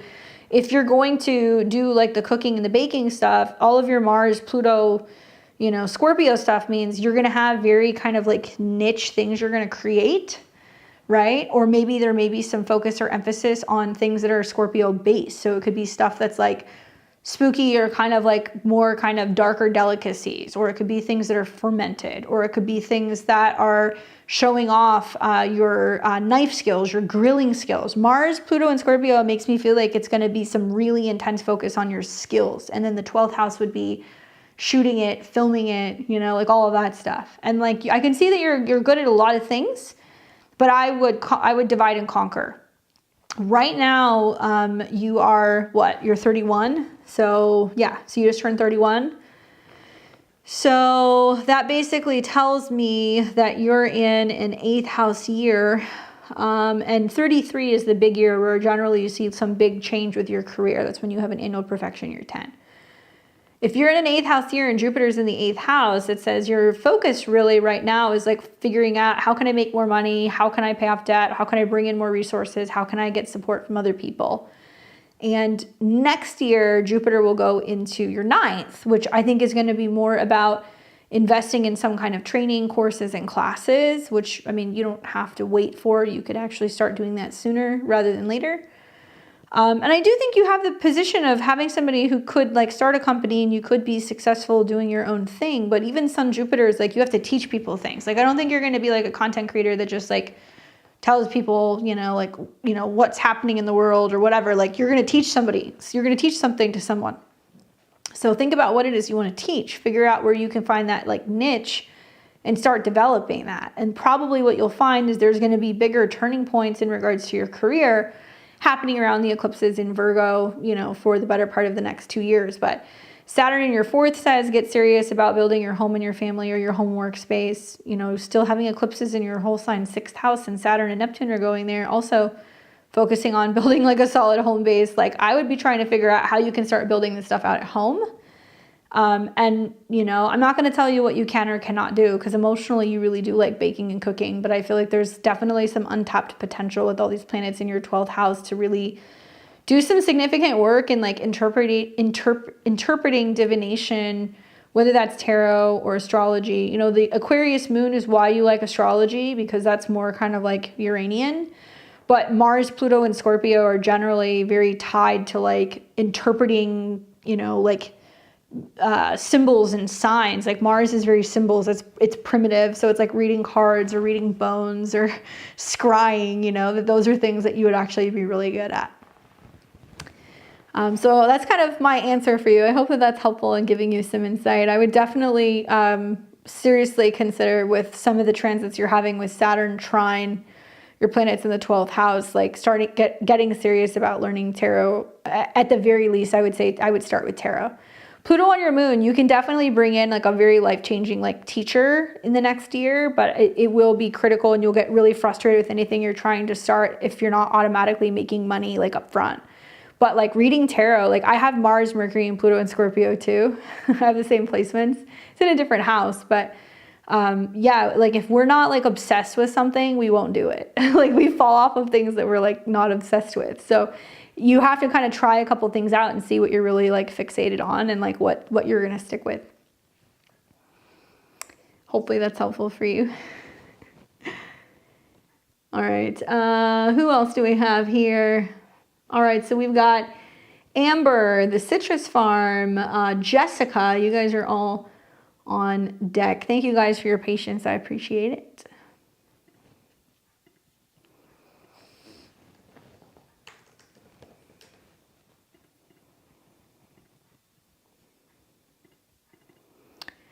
What's up, Amber? I want to make sure I have the right Amber here. Hold on, let's see.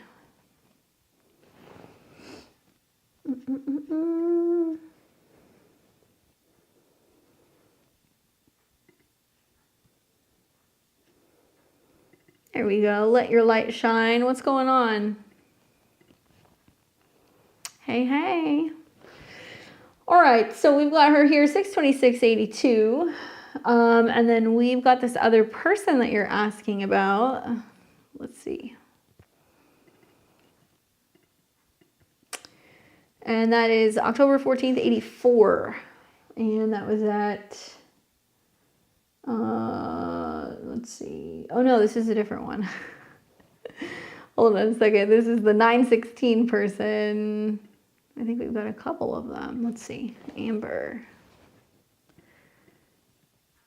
There we go. This one, the Virgo. She's like, wrong one. Don't worry, I've got it. All right. So, come on. I just had it. There we go. September 16th, 74 at 6:58 p.m. Got it. All right. So she says, what's up with us? We met in 2017 and the most powerful energy I've ever felt other than heaven during an NDE. We both moved on, but regretted it because of the strong connection. You said someone with Pisces would return. Could this be it? Well, let's see. So for you, you are going to be having, obviously, the, you had the retrograde, the Mercury retrograde over the summer that was in your 7th, and I wonder if you reconnected. You are getting ready to see eclipses that are going to be in your 7th. That'll be more in the spring. And Mercury, which rules relationships, is about to retrograde through your 10th, which means that there can be somebody who's reminiscing, reconnecting, thinking about you, and the possibility of like reconnecting. Mars will be retrograde in your 5th house, right? So for like, once again, for a lot of Pisces risings, I think a lot of you guys have a real opportunity here to like bring back like, somebody significant if you're meant to reconnect with them. Mercury rules your 7th. So like insult to injury, when you have your 7th house ruler in the 4th, generally you have people from the past come back to you, right? That's generally what happens, right? So let's take a look and let's see what the deal is between you two. So he's got a Pisces rising. Holy cow, look at his 7th house. You guys have a sun moon connection. Have you ever looked at your synastry? So, well, first of all, like all of your planets fall in the 7th for him. Okay. So that off the bat is like this is what we attract. The 7th house is generally what we kind of bring in. It's like magnetic. So one of my favorite aspects that I see in long-term astrology is like sun moon conjunctions. Like that's traditional kind of divine masculine and feminine energy kind of coming together. So he's got that sun in Virgo, you got that moon in Virgo. The connection on the 7th house is kind of like this feeling of like, oh, that's my counterpart, right? You guys also have a Mars to Mars, which is pretty sexy. You've got your Mars conjunct his moon, which is pretty sexy. And there is some Pluto, kind of Jupiter stuff that's going on here as well. The other thing is there is some South Node synastry. So, your Mercury on the South Node is like, you're on his mind. Like he thinks about it, or every now and then you might hear from him, or there can be a sense of like checking in with one another. And Mercury is generally in Gemini, it's friendly. So it's like, it's able to kind of be a little detached and just kind of small talk. And so there can be this feeling of like not wanting to disconnect or disengage. And Jupiter's retrograde there right now. So Jupiter going through his South Node, hitting your Mercury can mean that there is a sense of kind of staying in touch or staying connected, even if it's through like 3rd house, like social media. Now his, your North Node sits on his Saturn. So it's kind of like lessons in relationships, and like you may show him where he may have been too rigid, or where maybe he was like not really opening up, or there is some fear of like vulnerability. And so the North Node in the Sun kind of highlights that.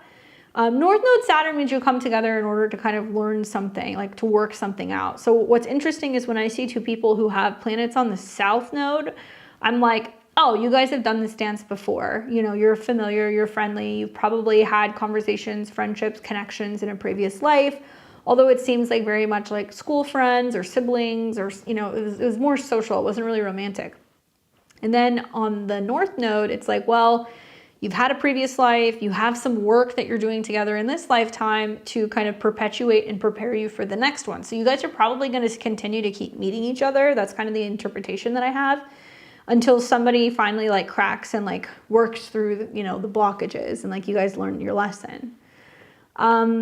Nothing on the South Node here, although a ton of planets obviously in your chart square, right? So that's kind of like saying, there is some lessons that come in from this relationship with this other person that's kind of helping you get out of the past. So you guys do that for each other. And then when we flip it around, obviously he's got all of his planets in your 7th house. His Venus is in your 7th house, which I really like. His moon's in your 7th house, which I really like, which is good emotionally. His north node's on your midheaven, so he kind of affects the trajectory of like where you're going, like with your long-term goals, with your career. You may question whether or not he's a part of it, you know, your long-term kind of like plans, because Neptune is there. And then there is the Mars trine Venus. There is the moon trine Venus. Yeah, it's just a lot of 7th, 8th house and like nodal aspects, you know? So like even this with his, you know, Saturn being on your north node in the 5th house, it's a similar lesson. Like I almost wonder like if you guys got together, but like there was a sense of not really being emotionally like mature enough yet. Like you guys have some of the aspects that I would say in some sense, it kind of makes me feel like it could be like right person, wrong time. Like Saturn is timing. So if you have Saturn like technically in its fall in Cancer, it's connected to the 5th house, like one person may not be ready to kind of like open up, or you know, somebody's still kind of like working through some like pain, or like they're not loving themselves, or they're not confident enough. And yeah, it can just be like this feeling that's like, it's just not the right time, right? So the thing that's kind of crazy is that, you know, both of you guys are going to be having these eclipses in Virgo. You're both Pisces risings. So when the eclipses come in, right, it's going to be like around that 23-ish to, you know, 22 to 24 degrees, let's just say. So it's going to be happening on his moon, which means that's going to be bringing up, no, excuse me, that's your moon. So let me flip this around. Hold on. So that's going to be on his sun, and it's going to be on your moon. That's the eclipse that could potentially bring you guys back together. Like, I wonder, were you talking more at all in like July and August? Like, did that come up more? Is that something that potentially happens like in December because you're going to have some retrogrades on your midheaven squaring that? Maybe. But really the true answer should, I think, be found within the composite chart. So this is the midpoint composite. This is where we take like the midpoint of all of your guys' placements in both of your charts. And you've got a Pisces rising, you have the sun in Leo, you have the moon in Virgo, and you're about to see the south node hit the moon. So there is going to be a sense of a opening that will come up in the new year for like emotional reconnection. The dispositor of the moon is Venus. Venus is in the 5th.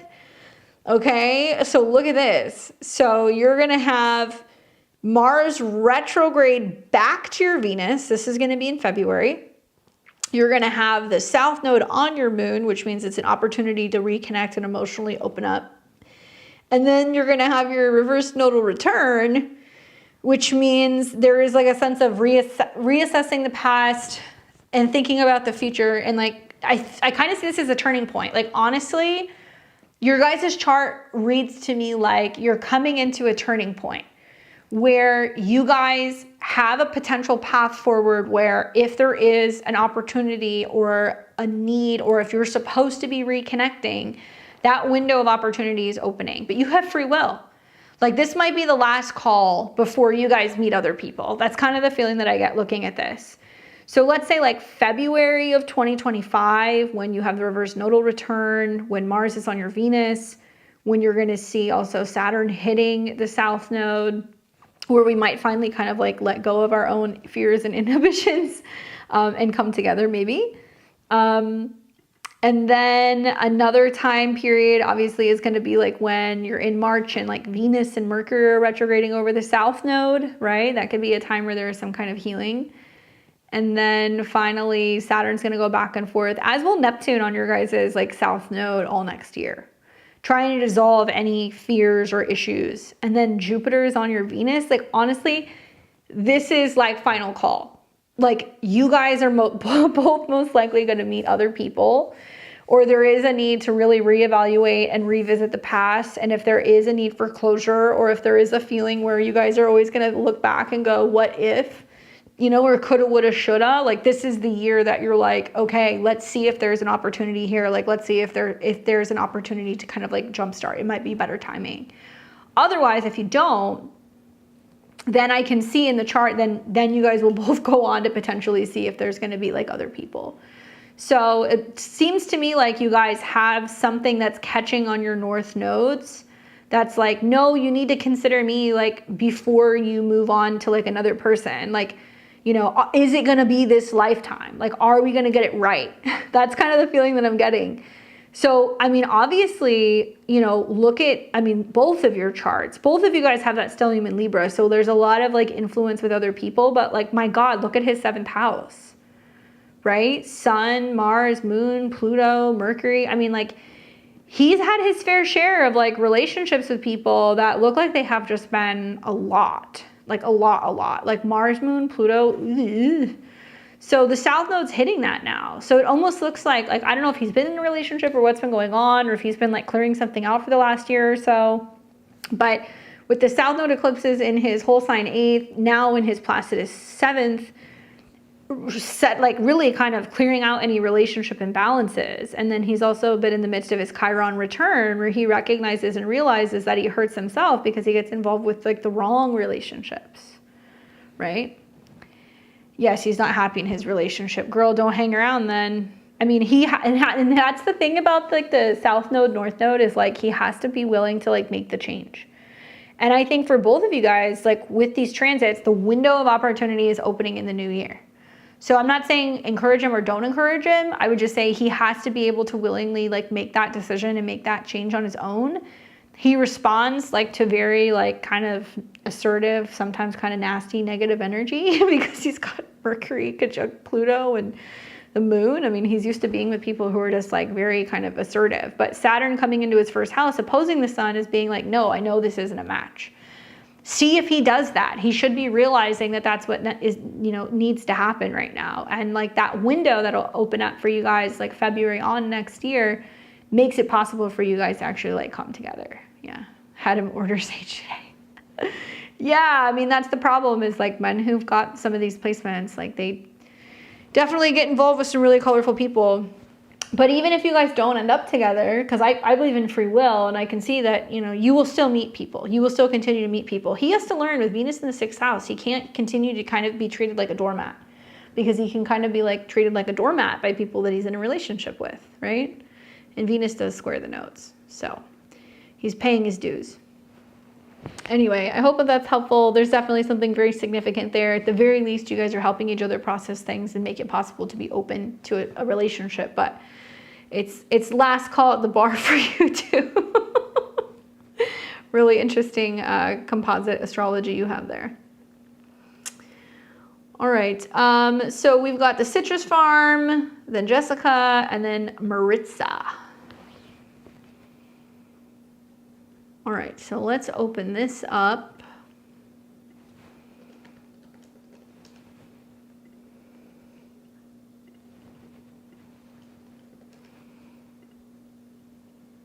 Okay, I know I saved this. Where is it?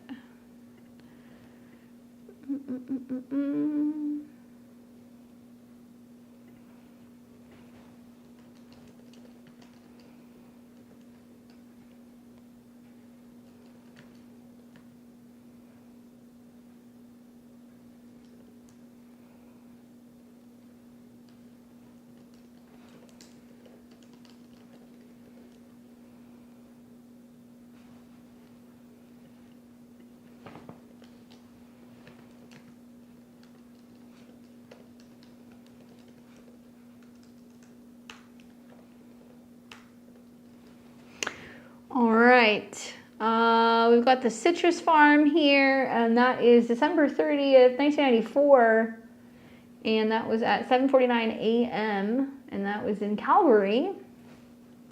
Hello, hello. Very general question. What energy is the new moon bringing me? I've been busy with work, but starting to take writing seriously as a hobby and practice. I've also been talking to a potential love interest, but I'm undecided about her just yet. Where should I direct my energy, or should I direct my energy elsewhere? All right, so let's take a look at the new moon.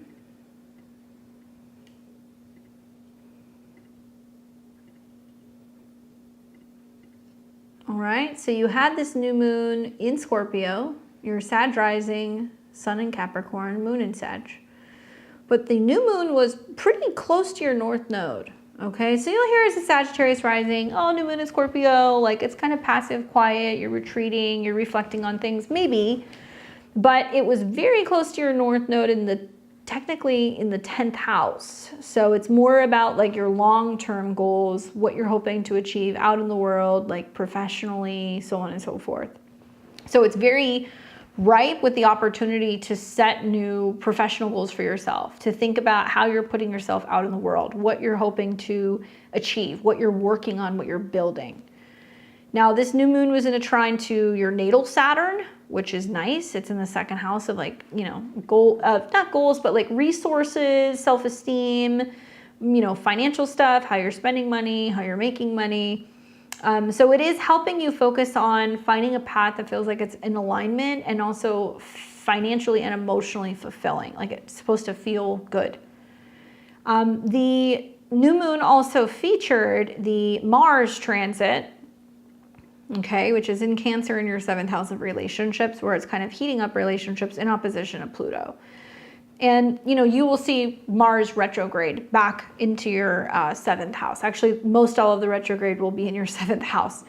I don't know if you know what interceptions are, but essentially when we look at a Placidus chart, you can have whole signs swallowed up, okay? So when you have planets swallowed up in a house, you have to take into consideration what that house represents. So for example, look at all this Capricorn you have, Sun, Mercury, Neptune, Uranus, all intercepted in the first, which means that when it comes to the direction of your career, your responsibilities, your needs, who you are, you know, all of that stuff, like this is all kind of like a blind spot. So there can be a difficult time seeing like clearly for who you are, what you need, what you're doing versus other people. Capricorn can also be career stuff. So when you have transits that go through there, or let's say you have like a retrograde that goes through there, through Cancer or through Capricorn, things happen that you don't see coming. So this could be changes in direction with relationships you don't see coming. Changes in regards to, you know, relationships, 7th house with family. Changes in regards to even finances, because this is your whole sign second. So it's kind of like changes going on that, you know, might be impacting the way that you're spending money, saving money, paying things off. Like that stuff is something that I would consider as like a possible theme that could happen, especially if you listen to any Sagittarius rising horoscope. Anyway, so the new moon's good for thinking long-term about some of your goals. If you're interested in, you know, writing and stuff, you know, Pluto's going into Aquarius. So for like a Sagittarius rising chart, that's giving more power to the mind and like creating a pattern and a habit, or using technology, or trying to find ways to kind of like mentally kind of decompress, because Pluto's connected to your 12th house, and like do like an information dump or a writing dump, and it can be very therapeutic for you. And it's also coming into, you know, positive aspects and angles with Sagittarius. So it's going to be friendly with some of your Sagittarius placements. The relationship stuff is really kind of connected to the fact that, you know, Jupiter is in Gemini this year. It's not fully in your 7th house yet. So it can be kind of highlighting that's like somebody is just starting to come in, but you're like, I'm reevaluating, like, do I want to give up my free time? Do I want to give up my freedom? Like, this is somebody I'm still kind of getting to know, like you're just feeling it out. And something that you will see happen is that Jupiter will square Saturn, okay? So you had it happen in August, it's going to happen again in December. And this means that there's going to be a reevaluation of like a relationship, and if you're emotionally ready to be dating, if you are bogged down with emotional stuff or home stuff or family things, or some situation involving like your living situation that limits or hinders you from fully being able to be present in a relationship, possibly. Squares try to get us to do both. So like if you're spending too much time at home, it's making it difficult for you to relate. And if you're in a relationship with somebody where you're like, I don't really know where this is going, it might mean that you're kind of pulling back a little bit emotionally. Eventually next year, when Jupiter is in your 7th house, relationships, we will see them improve. You will see some growth going on, and that will start to expand sometime around like June, July, when planets are going through your 7th house, and then they begin coming into an opposition with all of your Capricorn. And then it becomes more like, well, what are we building together? What are we doing together? Like, how are we merging together in some way, whether it's financially or in terms of your living situation or like intimacy? That's exactly how I feel about the relationship, wondering if I can provide all that she wants in this relationship. You know, I would say when you have a really strong transit involving your natal Mercury, your relationships will evolve. So Mercury in opposition to Jupiter means, okay, you have all this Capricorn. So you're like hard work, dedication, responsibility, work, you know, or like who I'm becoming or what I'm producing. And Jupiter in opposition is going to have a partner coming in saying, well, you can do it. I believe in you. And like, I'll help you do it. We can do it together. And like, they're going to get you out of this mindset that you have to do things by yourself or that it has to all be on you. Especially if you have a Sag rising with a lot of Capricorn, there can be a lot of emphasis and focus on like your career, the money that you're making, and like whether or not you feel like successful. And one thing I'll tell you is when you have Jupiter go through your 8th house, it doesn't matter how self-sufficient you are, you're going to see the benefit of like merging and collaborating with another person, even if it's just living together or your kind of like emotional state.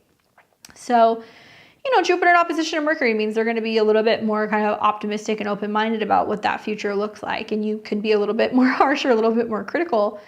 But Jupiter in the 7th house is generally a good transit. You know, if you go back and you look at what happened the last time you had this 12 years ago, that would be like what, 2012 and 2013. Granted, you were still really young, but that might be worth looking at, kind of seeing like, was that your first real experience with like dating in a relationship? Was that like when you first fell in love? Possibly. And this time around, you know, Jupiter will trine Saturn. Jupiter is also going to trine your natal Venus and your Pluto. I really feel like this could be a life-changing kind of time period over like the next 18 months in regards to relationships if you're open to it. Okay. So hopefully that's helpful for you, and definitely love a new moon on your North Node. Definitely set some intentions today and tomorrow. It can be a really potent time for that. And yeah, stay connected with writing. I think with all of these transits that are kind of coming up in your chart, it's about being able to feel like you can kind of have like a mental like dump, you know. It can be good for you, very therapeutic. All right, so let's see, who else do we have here? We have Jessica and then Maritza. Thank you guys for your patience. I appreciate it. All right, so Jessica, Maritza, and then who else do we have here? And then we have Louise. You guys are all on deck.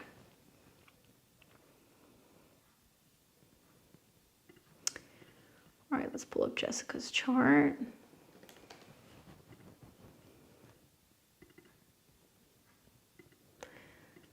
All right, so Jessica, I've got you here August 22nd, 82 at 9:15 in Oregon. Jessica says, hi Candace, could I do anything that sticks out to you this new moon or next full moon transit? Love or money? Last reading was move beginning of next year, spring, and I did pick out a location. Awesome. Well, the new moon for you is in a very interesting part of your chart. If you want to get technical, it is in your 7th house of relationships. Okay, so you actually had two. You had the solar eclipse in Libra that was last month, you know, right at the beginning of October. And if I remember correctly, that was right along your descendant. So it was kind of like, okay, like what new opportunities are coming up in relationships? And then now you've got a new moon that's also in your 7th house. You got two, but this one is obviously revolving around change. And it's going to be in conjunction to what looks like your Jupiter-Mars midpoint. Mars is you, Jupiter is about kind of like healing and stuff that's like therapeutic. It can also be about soulmate connections. So this is a very potent new moon where obviously you're embracing change, wanting to heal any issues revolving around vulnerability or maybe like being intimate with someone.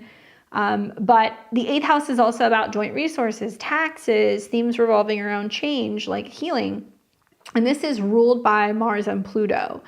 So if you notice, even though you're in Aries rising, Mars is actually going through your 5th house, where it will retrograde from your 5th house back into your 4th. And it's in opposition to Pluto. So this tells me that this is going to be about you doing some soul searching, doing some healing of the heart space, kind of opening up and really reevaluating what you want in relationships.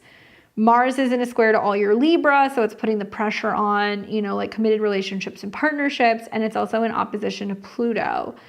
So it's making, I mean, technically it's a grand cardinal cross involving Chiron, but technically it's making all this Libra the focal point. And like essentially, you know, Mars retrograde for an Aries rising is like, it's a big deal. That's your planetary ruler going retrograde, and it's going into your 5th house where you're like playtime, creativity, you know, self-expression, dating, like thinking about also like what you love. And then when it retrogrades, it's going to go into your 4th, and you're going to go, well, how do I make more room for this in my life? How do I create more time in my home for, you know, a place where I can do my hobby work or my crafting? Or how do I kind of prep my home maybe, you know, to have a partner come and share space with me, or to potentially have a child in the home? Like these kinds of things might happen. And so a lot of the pressure is really being put on Libra, which is the people who you're in relationship with. So I would say like your intentions for this new moon are about change, but positive change. The new moon is in a trine to Saturn, which means that you're meditating, reflecting, visualizing, vision boarding, you know, anything that's going to be about like what you need to change and release and let go in order to bring in more of what you want. Like see how it's trining your north node? You have a grand water trine. Mars won't retrograde back to your north node, but your north node is ruled by the moon, and the moon is in the 7th. And so a lot of your astrology says that your karma lies in being in relationships with people who don't always know what they want. And that could mean out of life and relationships, you know, in terms of like living situation stuff. So I feel like Mars squaring it is going to be about you being like, well, I know what I want, and like I know where I'm going, and like I'm cultivating and creating this life, and this is what I'm building, and like this is what I'm going to, you know, have happen.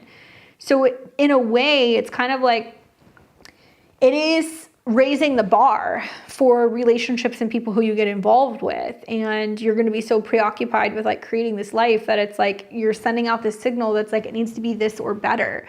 And the people that come in, they have to kind of get with the program. And so much of your astrology is actually putting the pressure on the people that you're in relationships with. It's not you doing it, it's your nodes square it.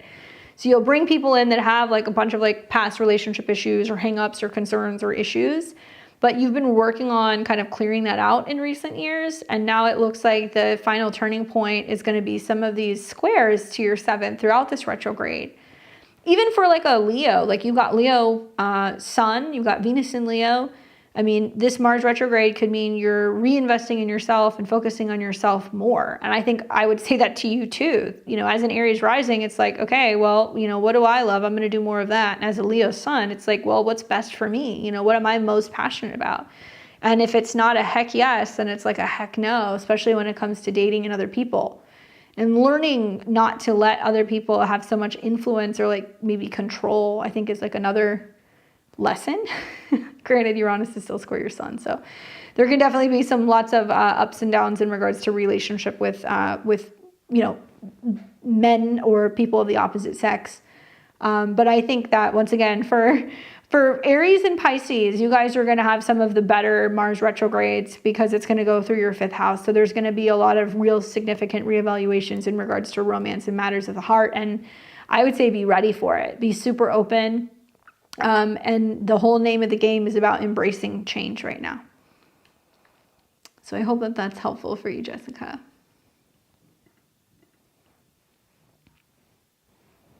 What's up, Gibson? All right, we've got Maritza. Zena's here. Luis is here. Let's see what Maritza has to say.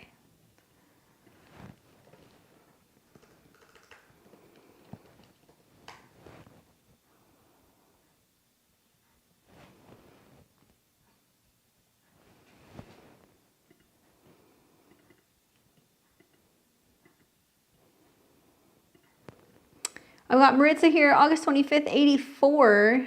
Nope, wrong Maritza. Hold on a second. Why is this a different name? Let's see. I guess I have two of you guys. Sorry about that. August 25th, 1984, 9:47 p.m. And that was in the Bronx. There we go. There we go. All right. So you are in Aries rising, sun in Virgo, moon in Leo. She says, thanks for all you do. Anything I should focus or look out for this new moon in the next few months to come? I'm curious on love. I notice the new moon is in my 7th, but also finances as far as bettering myself in my life. I feel I'm at a loss and struggle most days, feeling drained and wanting to give up. I'm tired. All right, don't give up. This is just Pluto. It's just like kicking your ass all over the place. Notice you've got 29-degree Aries rising. So Pluto is locked in a square with your ascendant. So it's kind of beaming down on you, creating pressure in regards to what you feel like you can and cannot handle or do. It's also coming into a square with your 7th house of relationships. So there's this feeling of, you know, there's going to be a situation that's going to break in relationships. And then Mars is at 29 degrees of Cancer. So it's just lighting everything up like a Christmas tree. So there's definitely this theme here of like looking at things and being like, okay, something's got to give. At least that's my feeling whenever I see stuff at 29 degrees. So it's not just you, like it's intense out there. All the late degree of the cardinal signs are feeling it. Even some of the early degree of the fixed signs. You had a new moon today, right in your 7th house where you set intentions for relationships. It was conjunct Saturn. And Saturn is about long-lasting commitment, maturity, so on and so forth. So I do feel like, you know, this is about you going, okay, I'm setting intentions for some type of long-term commitment or something that's going to last for a long period of time or something that's mature or something that's going to be long, you know, long-lasting. This particular new moon was also trine Saturn. So Saturn in your 12th house where you're like, okay, I'm open to something new, but you know, Saturn in the 12th house is like, you just got to like, let Jesus take the wheel. It's like, whatever's meant to happen is going to happen. You know, like I'm not going to resist anymore. I'm not going to fight it. I'm going to have faith. I know that it means that some things have to be cleared out for other things to kind of come in. And I think that's been one of the most difficult lessons, I think, for Aries placements over the last like year and a half. Saturn in Pisces has not been an easy lesson for a lot of you guys. A new moon trine Saturn means that if we have patience, persistence, and I think in this case a vision for what we want, then we can bring it in. So I would say like meditations, vision boarding, prayer, anything revolving around like rituals, right? Where you're like, okay, like cleansing, purifying, clearing, creating that space for something new to come in. And it could be using water, right? Or having some kind of a routine you do at night before you go to bed. Like I literally look at this and I'm like, dude, you know, it also has trines to your 4th house. You've got Mercury trine. With Mercury ruling your 6th house, this is about like creating a routine where you're allowing the universe to intervene to make it possible to meet someone. Kind of shaking your routine up a little bit. And it also can be about you going and creating physical space in your home where it's like, you know, go and clear out a drawer. Like this is a good ritual that anybody could do, but I'm saying it to you because you've got aspects between your 6th house Lord right now and the new moon. Go and clear out a drawer or a cabinet or a part of your, like a part of your closet. Clear out a rack, clear out like a clothing drawer, clear out a part of like a coat closet. You know, like create space and leave that space open for someone to come into your life. That's your way of kind of saying to the universe, like, I'm open to somebody new coming in. I want commitment. I'm creating this space in my home and in my life for this person. I don't see it yet, right? Saturn and Pisces, but like, I believe that somebody is coming. And that's something that I would do with some of your aspects is like a signal to the universe that you're like, I'm ready. Whenever Mars hits these degrees, you're going to feel the pinch, okay? Just because you have these critical degrees. So it's the most intense now for the next couple of days, but like, look, you set this intention with your new moon.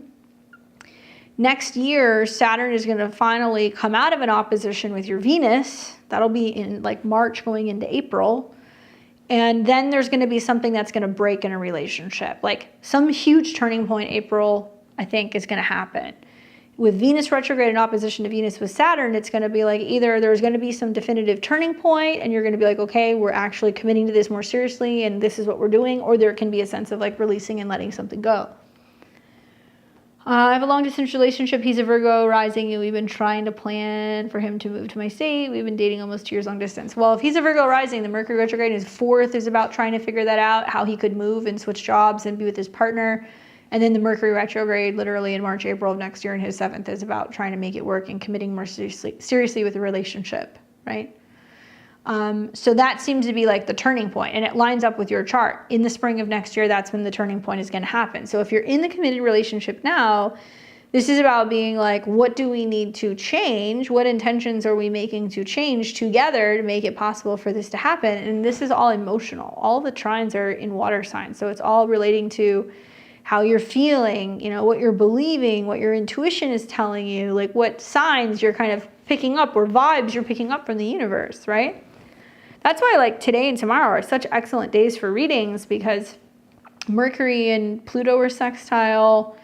You've got Mercury that's in a trine with Mars and a trine with Neptune. It's just like something about the information and the energy is just really flowing right now. So when I look at your chart, the new moon is basically saying like you're having some, you know, in-depth conversations with your partner about future changes with the home, and also like what's going to need to be let go of, or like what sacrifices you guys are making in order to come together. So it's all about change, basically. He's been doing job interviews in my state, trying to make it happen. Yeah, and the thing is like the Mercury retrograde in his 4th in Sagittarius will oppose Jupiter, which means that the sudden rearranging and reconnecting or like movement is going to come from whether or not he gets some good news in regards to a job interview, and it's going to square Saturn. So even though it's very likely that he will be able to get an interview that will, you know, prompt him being able to move, I would just say like, tell him don't count his chickens before they hatch, because the Jupiter-Mercury opposition can sound too good to be true, and he could go through one interview thinking he's going to get it, and then there could be a delay, and then they can come back around. But in theory, by the spring, February, March, April, when those retrogrades are happening and the eclipses, it's about coming into union more deeply with another person. So I think it can actually be like a really significant turning point. So set intentions now revolving around that change. And so much of Scorpio is about merger, coming together, what you guys are able to create together. And the 8th house is joint resources. So it's going to be a lot about talking about money and, you know, what it's going to cost to move, and, you know, where you guys are talking about supporting one another through this process until somebody kind of gets there and gets settled. I hope that's helpful for you. So I have Luis, Zena, Jennifer, you guys are all next. And Zena, if you want to send your question, you can while I'm talking to Luis. Hopefully that's helpful for you, Maritza.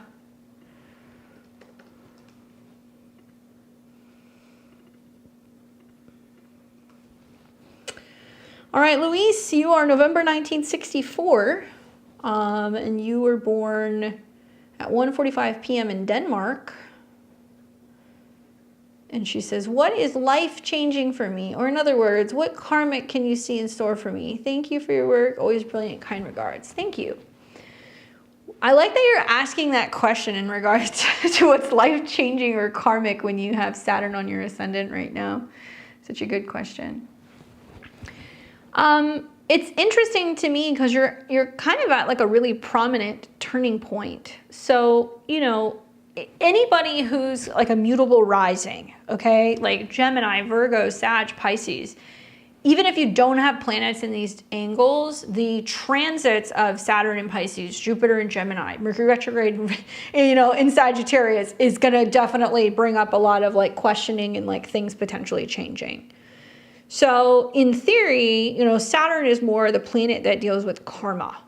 And you've got Saturn that's been sitting on your ascendant. So actually in this last like year and a half, you've completed your Saturn's return. So it looked like it was like a period of wrapping up, clearing out, isolation, you know, figuring out, you know, what needs to go, especially as Saturn squares your sun. Not an easy transit. And now it's been sitting on your ascendant where you've been more fixated on what are my emotional needs? Where do I have to have better boundaries? What's working for me? What's not? How's my body feeling? You know, how am I kind of committing to some new goal or new vision for myself? And it's been in conjunction to Chiron. So it's been about healing your wounds, taking responsibility for healing your wounds, and also protecting yourself, because Saturn's been in opposition to Mars, Uranus, and Pluto. So you've become aware of like the fact that you need a lot of personal space from other people, I would imagine. or what relationships aren't working or what aren't healthy. And this could be professional, this could be romantic. And so that's very karmic for you right now, that you're like, I need to do what's best for me, or what resonates or what feels good. Simultaneously, you've got Jupiter, which is your chart ruler, which is about expansion, growth, abundance, happiness, right? Joy. That's been dancing on your North Node, in your 4th house. So you see the future of, this is where I could live. This is how I could live. This is what my home life could look like. My family could look like. This is how positive my kind of emotional world could be, or my private life could be, like very rich. And it's kind of tied up with Saturn. So that tells me that you're wavering and you're going back and forth, where you're like, well, this is what I'm feeling, or this is what I have energy for. And it may not be much with Saturn in your 1st house, or it can be dealing with aging stuff, body stuff, health stuff. And this is where you want to go. I want to move. I want to relocate, right? I want to spend more time with my family, but you kind of feel like you're between a rock and a hard place while Saturn is squaring Jupiter. And the truth is that to me, it's materialized for most of my Pisces risings as, I know I want to move, or I want to have a change with my home, but I'm having to practice patience and really focusing on really like what the vision for me in the future is, and like holding that vision and not moving too quickly, renovating too quickly, relocating too quickly, buying property too quickly. It's like trying to get you to pace yourself. And I would say, especially in December, that's going to be a theme, because Jupiter and Saturn will square again. So there's going to be this sense of like needing to practice restriction before just making a dramatic home or family change, while you're in the midst of a Mercury retrograde in the 10th. So it looks like there's a back and forth going on with your status, maybe work. If you're not working, it could be like your relationship status, and something about a reworking of your life goals, which is pressing you to be more independent and self-sufficient, and in opposition to Jupiter, which might mean that if you do have a change with your professional status or your relationships, it will impact your living situation as well as your career. There are so many moving parts that are going to be happening for you in November going into December. And I think that for like a lot of Pisces risings, this could like materialize as like a lot of you guys being like, yeah, I really feel like, people are being very critical of me. Like my parents are being critical of me. My bosses are being critical of me. My partner's being critical of me. And you're going to kind of feel like you're getting it from all angles. And it's going to really press on you. And I would say the key here is to be patient. Saturn retrograde in Pisces is like, go for a walk, take a bath, meditate, pray, be alone. Try to take time to kind of like really self-integrate and like reevaluate things before you make any big decisions. There's going to be big news that's going to be coming up, either about work, home, relationships, or family. And you need to let that settle out before you make any moves. But in the end, right, when this Saturn-Jupiter square is done and the Mercury retrograde is done and we get to like the new year, what you have to look forward to is that then you have Jupiter that's going to sit on your North Node. So it looks like whatever growth you're hoping for in terms of your home, your private life, your family, it's inevitably coming. You will see this May, June, July 2025.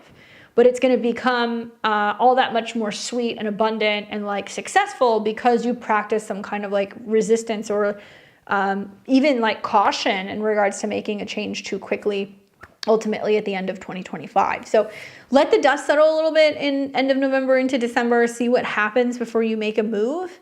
And I feel like the lesson here with Saturn in your 1st house and the North Node in your 1st house is like it's self-preservation 101. The next 2 years is about you as you have eclipses going through the 7th house. And it doesn't mean if this is like you decide you don't want to work in an office with people, you need space from a romantic relationship, you're going through kind of like a separation with someone where you feel like it's not healthy. Maybe there's like a sense of just kind of breaking away from like having in-person relationships in like a client, business setting. There is this sense of you kind of going into hermit mode. Part of it's Pluto in your 12th house, but part of it's because the eclipses in the North Node are in your 1st. And you're learning to trust your instincts more. You're learning to trust your body more. And like if you're getting this feeling that you need space from certain people, you're going to take it. And I feel like in the end, it's going to materialize as having like much more peace in your home and your private life, as long as you're really patient with trying to figure out how to get there, right? Very colorful Mercury retrograde. It's going to go right over your midheaven, right where your South Node is. So there is some sense of making a big decision about, am I changing direction with a partnership or with a business of some kind or a professional, situation of some kind. So good luck. Let me know what happens. I'd love to hear what that change is. All right, so we've got Zena, and then Jennifer, Kaylin, and then Cassandra.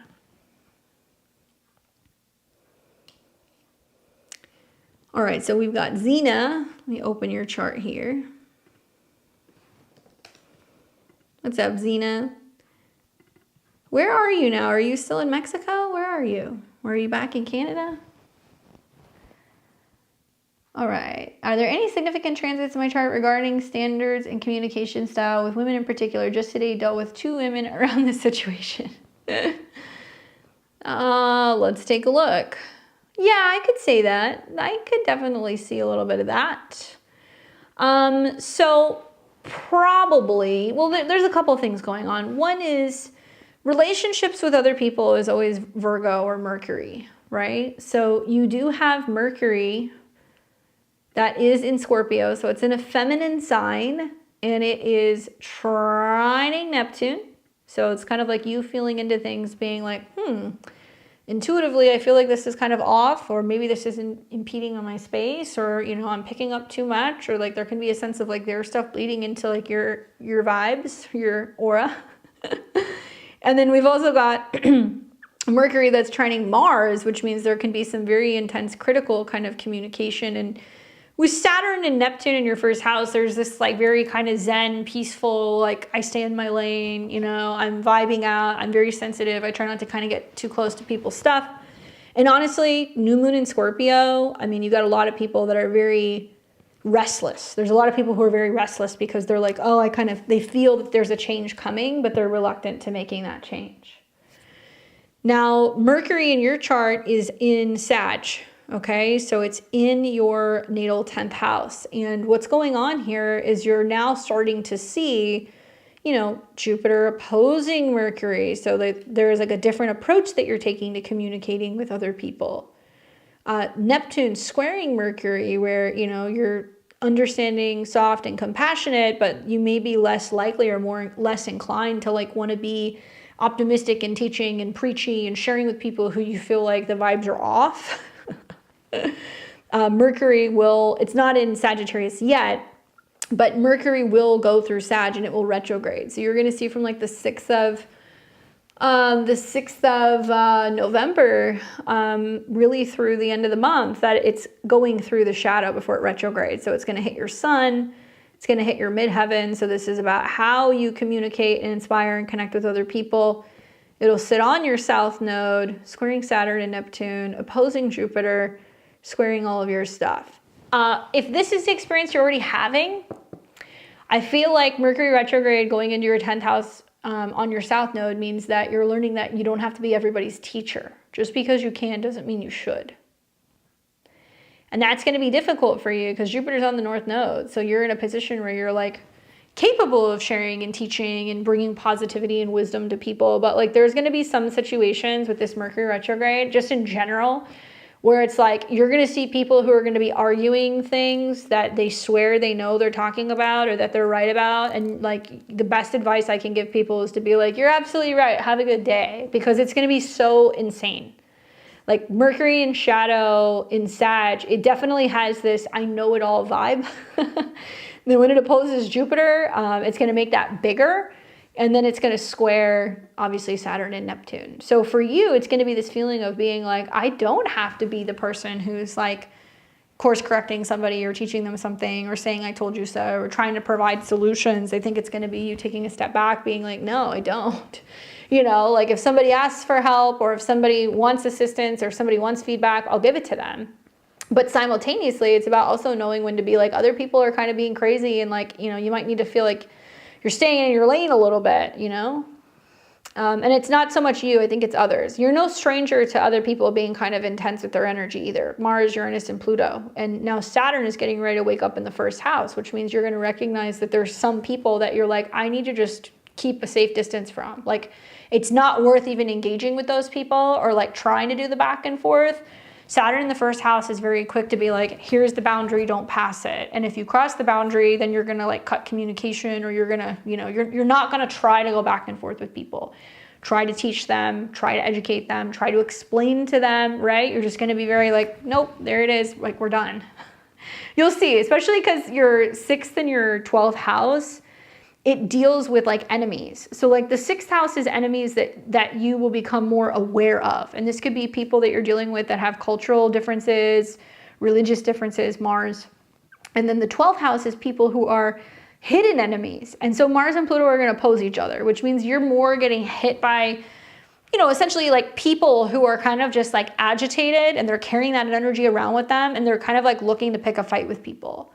And you're going to be on the brunt end of that. So you can decide to respond to people, or you can be like, you know what, it's just easier for me to just speak my piece and disengage, or not even engage with people to begin with, and just kind of have tunnel vision and focus on where I'm going, because other people are going to get you kind of riled up and they're going to get you distracted.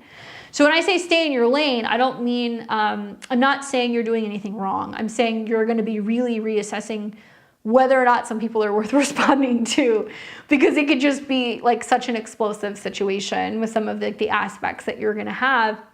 Opposition to Jupiter, square to your 7th house, square to Saturn, you know. For all Sagittarius, is the Mercury retrograde is like, who am I? How am I, you know, kind of moving differently in the world?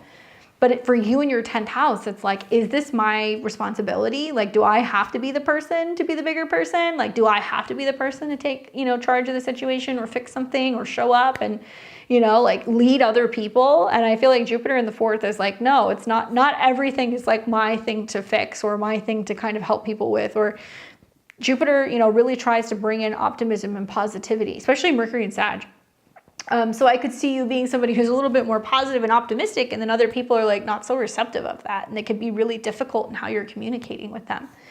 So don't take it personally, basically, if you see some people that are difficult to kind of deal with, and use this period that you're coming into with the retrograde as like an opportunity to reevaluate, where is my time and my energy better spent, you know, on me, rather than trying to figure out how I'm going to be communicating or helping or assisting other people. Redirecting that energy to you and what you can control, being less concerned about how other people are going to respond to stuff, right? Anyway, I hope that that's helpful for you. That's going to be one heck of a Mercury retrograde. So you're going to have to let me know how that goes. Definitely a turning point for like work stuff too. So if you're wanting to revamp like work projects, or if you're wanting to get back into work, or if you want to change direction with some stuff you're doing professionally, this would be a good way to use this, in my opinion. And it may help diffuse some of this energy, because you're putting all of your mental energy into that, and like how you can provide services, or, you know, help other people who might kind of like need your services, or kind of like rework something about your professional life. That will diffuse some of the tension between the squares and the opposition. It's like, how am I showing up out in the world, you know, and being less consumed with what other people are doing. Hopefully that's helpful. Your Libra moon wants to help. It does, but you had an eclipse on your moon at the South Node. So you're seeing that like people will just like literally just like trauma dump. You know, that's that South Node solar eclipse that you just had. It's just people who are like, ah. And it could be too much. It could be too heavy.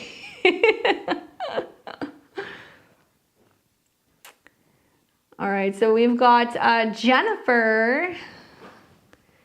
We've got a question for Jennifer, and then Jennifer, there we go. And then we've also got a question for, I think it's RCH.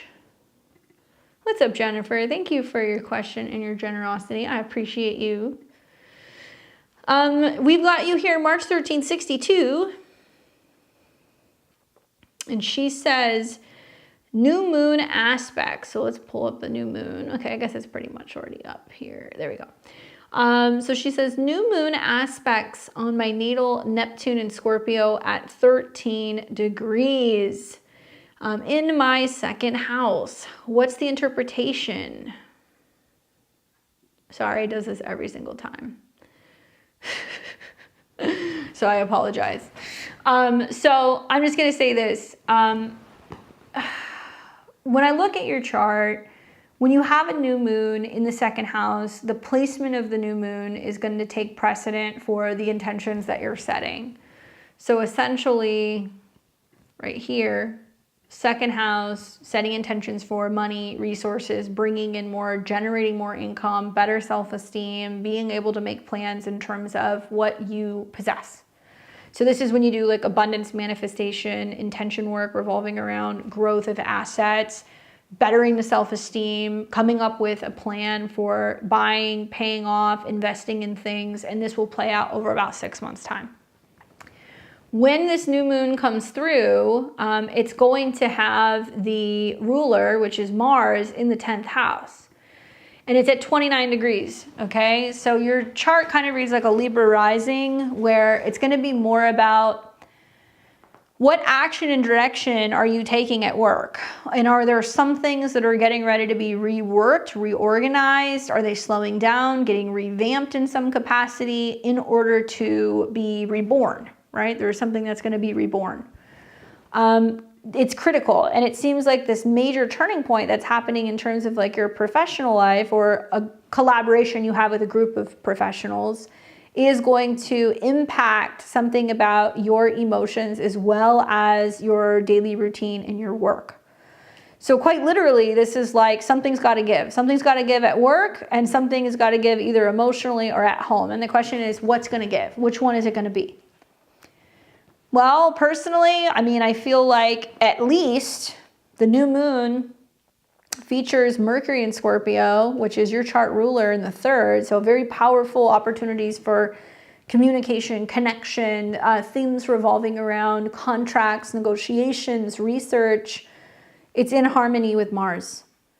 Okay, so this means that some of the action and the reorganization or the rearranging that's about to happen, either with like a group of people at work or with your profession, is going to be somehow connected to how you can communicate in critical times, how you can get the point across, what important information you can kind of dig up, in-depth conversations, contracts, and negotiations about money. Mars rules your 8th. So change is on the horizon, basically. That's the long and short of it. In the connection with Neptune, you know, Neptune means that you are feeling into what you value in relationships. Now, Neptune can be, I have this intuitive feeling, I have this hit, this situation is going to dissolve, something is going to fall apart, maybe. But it could also mean that you're tapping into your vision for what you're hoping to achieve, for the money you're hoping to make, for the relationships you're hoping to, you know, be able to kind of like solidify. That's the other thing that's like significant about this. I look at the new moon on your Neptune, and then you've got North Node and Neptune coming together in the 7th. That means that there's about to be some really significant life-changing things happening in like the next 6 months or so with relationships. Saturn's going there, Neptune's going there, there's an eclipse there, and then we're gonna have a retrograde there. Relationships are gonna be a very hot theme in the spring of 2025, March, April, May. So what this new moon is really kind of suggesting, not just with the 2nd house of bringing in more money, not just conjunct Neptune where it's envisioning what you want in regards to relationship with other people, but it's squaring your nodes, is it saying that you are making some big decisions and setting some new intentions revolving around some changes in your values. You might have thought something was really, you know, worth spending money on or valuable or something that you really wanted in the past, and now that's changing, and it's like impacting and influencing the way that you're managing money, spending money, saving money, all of that stuff. And I think it's a good thing, actually. It's positive, it's not bad. In 6 months' time, this will become a full moon, and that will be here around May 12th, 2025. Now, when this becomes a full moon, the moon is still in the 2nd house. So this might be some big payout, some big opportunity for growth, for self-esteem, you know, positive changes. And it's going to trine Saturn. So it means you're going to have the support of another person, or somebody's going to have your back, or there's going to be some important kind of conversation about money or resources. And the ruler is Mars, which is going to be in the 11th house of friends and allies, and it's in opposition to Pluto. This almost feels like there's a lot of power coming for you financially or in terms of resources. You may have some back and forth with a group of other people who are challenging your power or challenging how much you have control over or how much you possess. And this will be right after Mercury goes retrograde and Venus goes retrograde in your 8th. So I kind of feel like in March or April, you're in charge of somebody else's assets. You're in charge of somebody else's resources. There is like a back and forth that you're doing where you're managing something, and other people are going to recognize that you have some kind of power or control over something, and it's going to definitely come to the surface. People are going to see how much sway or influence you have in a professional or a financial situation.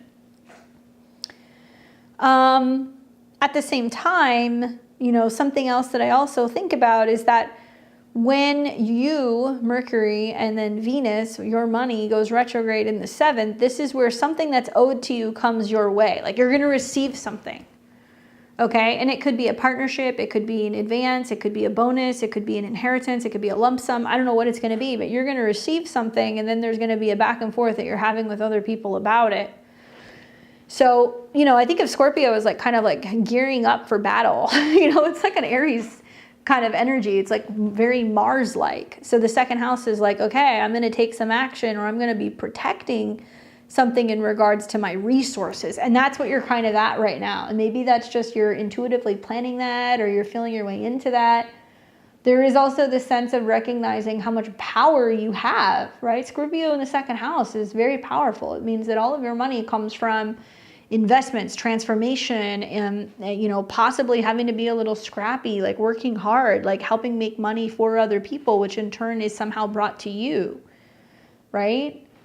And it is trine Saturn in your 6th, so you're working hard for it. It's not something that's just handed to you. Like, you're going to be rewarded because you have been able to be super kind of steadfast and focused on making some really positive changes, or embracing the changes that's going to come work-wise, that's going to be able to kind of reward you with more. Your second house is also ruled by Venus. And so I'm looking at Jupiter trining your Venus. That's opening up through your career, opportunity for more money, new office spaces, new schedule, working with new staff. And Uranus squaring your Venus, which means that there is some startling changes happening within your day-to-day work or the staff that you're working with. And it can kind of feel difficult relating to some people, or maybe you're just kind of feeling that some kind of change is kind of on the horizon. That's going to happen. Jupiter in your 10th house, you've got some major career breakthrough that's going to be happening. And whether this is kind of becoming, more of a superior at work, or you're kind of leading a group of people, or you're getting a change in status, or, you're being made a partner of some kind, something like that's going to happen. And like, it's going to expand everything that you're doing. So this is a chart that reads to me that like, you're only going to make more money, but you're really feeling into and asking yourself like, okay, once I have that, that's great, but what am I going to do with it? Neptune is like, how do I help people? How can I, be able to, basically like pay it forward? What can I do to support other people who may be in need? Because you have a vision for what you're going to be doing with these resources in the future.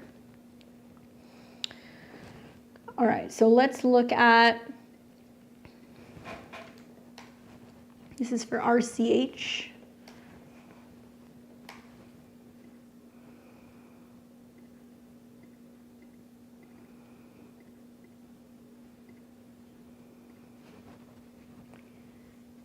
Progress Sun just turned to Sagittarius on Sunday.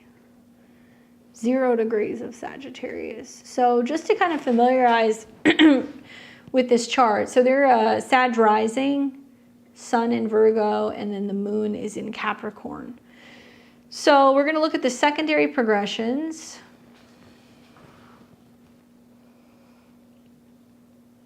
And that's going to put Pisces on the ascendant, Sun in Sag. So it's that this progressed Sun changes roughly about every 28, 29 years. So now it's in Sagittarius, which means the identity, especially because that's connected to the 10th house, is all about growth, optimism, learning, international relations, teaching, kind of like positive things. These are all good things. And the Sun is connected to the 6th house. So this can be a good omen, especially relating to growth and action and activity pertaining to business, health, and routine, okay? Nothing is squaring this right now. So that's really important. So when we look at this chart, we can put the transits on top, okay? So this is a chart ruled by Jupiter. Obviously, Saturn is in the first house, so health stuff, aging, you know, we're looking at that all year, and then the square to Jupiter. So it's like, is there some conflict of whether or not there's issues with health, declining health, dementia, age-related matters, independence coming into conflict with like home and family and like their influence? And then obviously this is also squaring all of this Sag. But the progressed sun is connected to the 6th house. So being that it's in the 9th house, it might make more time for travel, teaching, mentorship. And the sun, the first aspect the sun is going to be making is it's going to start coming into, in a couple of years, a trine with Saturn. Okay. Even Mars throughout the retrograde, it's going to trine the sun. So this can be indicating, you know, keep an eye on the health, changes with their habits, anything relating to like the health of like the heart, anything like cardiovascular, that's something else I would watch. Also, Leo can be like the back and the shoulders. And the trine to the sun can mean like there's a change in direction with their health or with their habits. And therefore, it's opening the door with the sun and Sag to be like, you know, I'm learning that I can overdo it, or I can't be doing too much, or I need to delegate tasks. Especially with Saturn, that's been in a square to Sagittarius. Saturn is actually in a square to the north and the south node in this chart right now. So they are needing to really pay attention to their health or body now, but also in the spring of next year. Whole sign, I don't really use whole sign in progress charts, but some people would look at this and say, well, you know, the progressed sun going into Sagittarius, you know, in the 10th house this is now, I think, really looking at their career and being like, look at everything I built. You know, Sun in Sagittarius in the 10th is like, look at all that I've accomplished. Look at all that I've learned. You might see that they may be more focused on sharing their story and their experiences with other people, like talking and teaching and training them, or mentoring people and talking about work ethic, right? Sun in Leo in the 6th. Inspiring other people. Can also be dealing with children, right? Leo. People who are involved in a family business, or especially men like sons, brothers, uncles, nephews, they can come into the mix and they can be more involved or influenced, you know, by his direction, or they could be the ones trying to influence him in regards to like his involvement with the business, because the sun is approaching the connection to the south node in Mars. And notice Mars and the south node are already conjunct. And that's the ruler of the 2nd house. It tells me that, I'm not saying he's slowed down, but there's been some sense of being like, what more do I need to work for? I've already accomplished so much. Like I can keep working, but like getting to a point where it's like he's working because he likes to work. He's not doing it for fiscal or financial reasons, right? He's also got progressed moon conjunct Venus right now in the 8th house. So this is big in regards to big money stuff, changes in regards to resources, setting up debt, inheritances, wills, estates, especially in Scorpio at 21. That's a legal degree. And he's coming into a dark moon. So notice the moon is then going to go into conjunction with Mercury. So that could also be a change with relationships and partnerships in the spring. And then he's coming into a new moon in August of next year, right? So when I kind of put it all together, it's like there's a new phase coming, and like he is older, you know, he is, and we're seeing this new moon phase coming in at 0 degrees. Like it's really almost trying to get him to like, trying to knock him out of his business. It's trying to, and it'll do that with the Mars retrograde too. It's trying to get him like involved in like a new schedule or a routine. So I like the idea with like the sun and Sag of him being able to like tell his life story, write a biography, mentor somebody, talk to people about his experience, what he's learned in business, like use that energy in a positive way, because he's already accomplished everything that he's here to accomplish. Now it's like him like looking at things and being like, okay, what is my legacy? What am I leaving behind? What am I leaving to people? Like what is important? What do I want to be known for? And he may be allocating or doing some things with some of his funds or setting up some of his resources now, telling people where he wants those things to go and how he wants that to kind of benefit and affect people in the future. Mars will go retrograde right in conjunction to his Saturn, right? So this is also telling me you've got to really watch his health, because it's not just Mars in conjunction to Saturn. Mars will trine his sun, ruler of the 6th house. Like, and also like if he's doing any traveling, which I don't think that he's going to be with Jupiter square Saturn, but you know, most likely he's going to be closer to home. Keep an eye on him with health changes that could come up in November, December, and also this is about him finding ways to start inspiring other people, you know, by telling his story and some of his lessons in like entrepreneurship, because I think that can be really beneficial for other people to hear with that sun in Sagittarius. Especially when you compare that to like his natal chart, right? Like the sun is crossing, obviously, you know, it's still not on his ascendant, but it's coming into the ascendant sign. So this is about him being like, okay, I've completed everything. You know, like I'm finishing things up. Like some may look at this and go, well, he might feel like the next couple of years, you know, like these are his kind of golden years. What is he going to do? How is he going to spend this time? And then eventually when that new moon comes through, it's going to be in his 12th house and then on the ascendant, you know. I would just really encourage him to share his story. I think that's the best use of like that sun in Sagittarius and like the optimism of what he's been able to achieve. I hope that's helpful for you.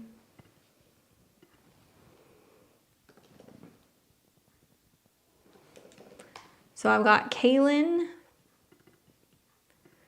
and Cassandra.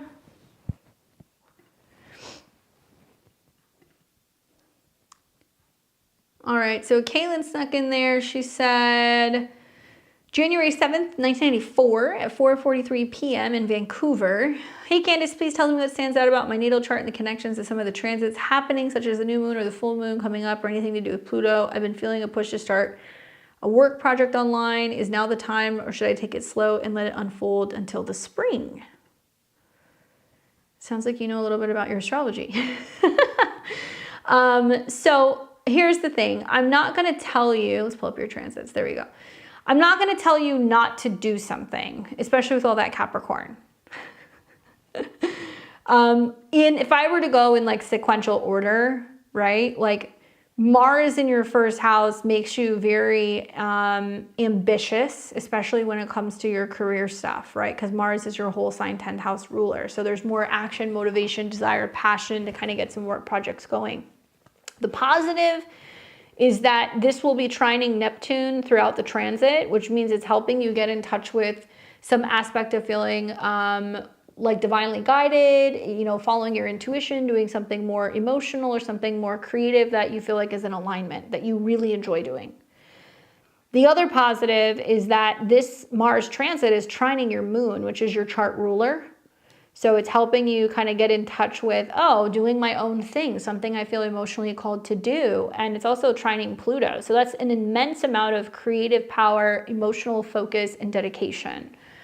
I'm of the frame of mind with this Mars retrograde, especially for the cardinal signs, that the energy is better spent using the retrograde to kind of slow and steady wins the race, not trying to do everything at one time. Like you can literally use the retrograde to work on projects, and then when things go direct and let's say they're trining Saturn, would be a better time to potentially then put that out into the world.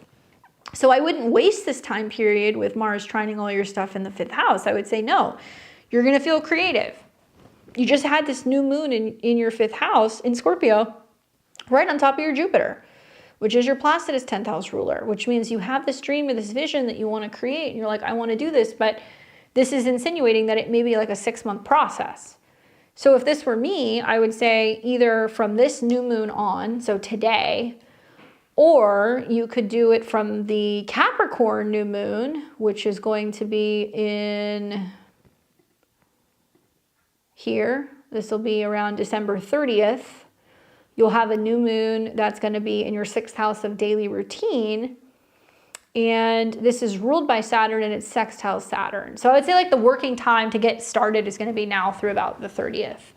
Keep in mind that right now, Mars is not retrograde, Mercury is not retrograde, okay? So, you know, you could get started now and you could get into the swing of having like a regular routine that you're working on some of this stuff by December, but I do think that your time is better spent working on this, and then ideally there's gonna be launches after the new moon in Aries in the spring, okay? This is ruled by Mars, and Mars is on your ascendant trine Saturn. Oops, over here. So you're like, I'm ready to go. So it almost looks like you're working all the way up until about the end of March. Mercury's going retrograde, Venus is going retrograde, and then right around the time that these station is when I would personally launch something.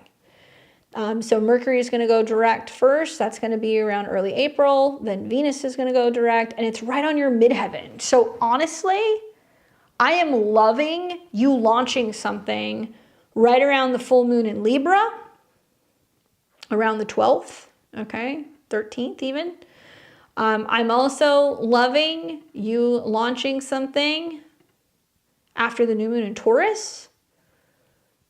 You're actually going to have the new moon in Taurus on the 27th of April. So this is about what you're kind of putting out to an audience, ruled by Venus, and Venus is conjunct Saturn in the 10th. And then for all of my Cancers and Cancer risings, Saturn goes into Saturn goes into Aries, and then Neptune goes into Aries in the spring. So you're going to see like April, May, this is happening, which means there's a brand new opportunity for you career-wise. And I feel like if you're getting some of this stuff out in April and you're putting it out there, then the Saturn-Neptune kind of sneak peek in Aries is like, oh, this is this new thing that I'm doing that I've built for myself, right? Obviously, your chart is ruled by the moon, so something else you'll see is that Saturn will go retrograde back into Pisces. So will Neptune, by the way. And they will still trine your moon and your Pluto. So that means that it's giving you more time to work out some of the stuff that's kind of going on. It's giving you more time to focus on building that new future kind of, career. And probably what you'll see is like by the second half of 2025, when Saturn and Neptune are in a trine with Jupiter on your ascendant, which means you're gaining some kind of growth in your professional life and it's trining your moon, you could be actually a little bit more self-sufficient with your own business. I think everybody needs to know that Saturn and Jupiter squaring each other this year in August and then in December is basically saying you have to do your Saturn work. You have to stay committed to where Saturn is in Pisces. For some of us, we have to give stuff up. For others, we have to be willing to kind of have faith. We have to pray more. We have to have, a vision for the future. We have to be making our dreams a reality. We're not just sitting around being like, oh, it's going to happen. No. When Saturn and Neptune go into Aries, you guys are going to see that if things aren't working, we'll have nobody to blame but ourselves. We'll be in our own self kind of delusion or our own self-created prison. Literally, Saturn and Neptune in Aries is that. We're limiting ourselves. So I want everybody to really be focused on which house Pisces is in, because Saturn there is saying, okay, dream, focus, make it real, or let it go. And so you have so much support this year while it's trining your natal moon and Pluto, and even into next year, that I feel like if you stay with that, like you can make it happen. But there's going to be this sense of like knowing when to intuitively go and do the work and like when to kind of take a step back and see how it goes. And I think by the time you get to the second half of 2025, you're going to start to see the results. You're not going to not see these results with some of the trines, right? And even Saturn is sextiling your sun, which rules money. So financially, things can be really good actually, like the end of 2025 into 2026, 2027, especially as Jupiter is coming into your second house, expanding your resources as a result of taking some of these risks. So too long, didn't listen. Yes, April-ish launch would be better, spring, but do not waste this Mars retrograde. Use this Mars retrograde to get inspired, get creative, start building things out and putting things together, because Mars wants to work on something and it's willing to spend time. And it's about, I think, kind of like doing it right. So if there's any time to kind of do it, the next couple of months would be a good time to kind of get that going. And it's also about kind of reconnecting with like your own sense of like direction and like authority. Like Mars in your sign, going retrograde is like, okay, I can stick to it, or I am feeling like motivated and kind of getting like emotionally revved up, So I hope that's helpful for you. What kind of a business are you wanting to start? I'm curious.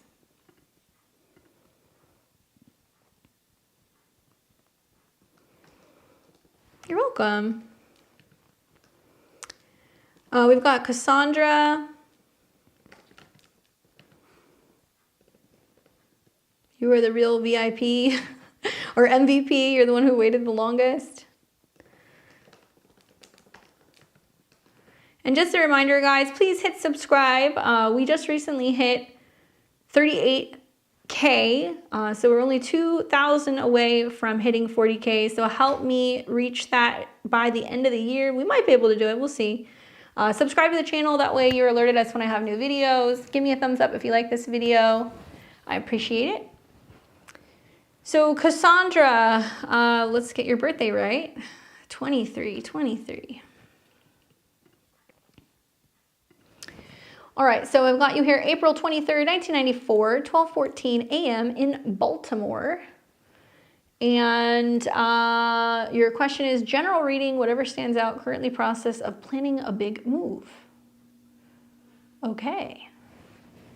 I like that as a Sag rising. I like that as a Sag rising. I feel like, you know,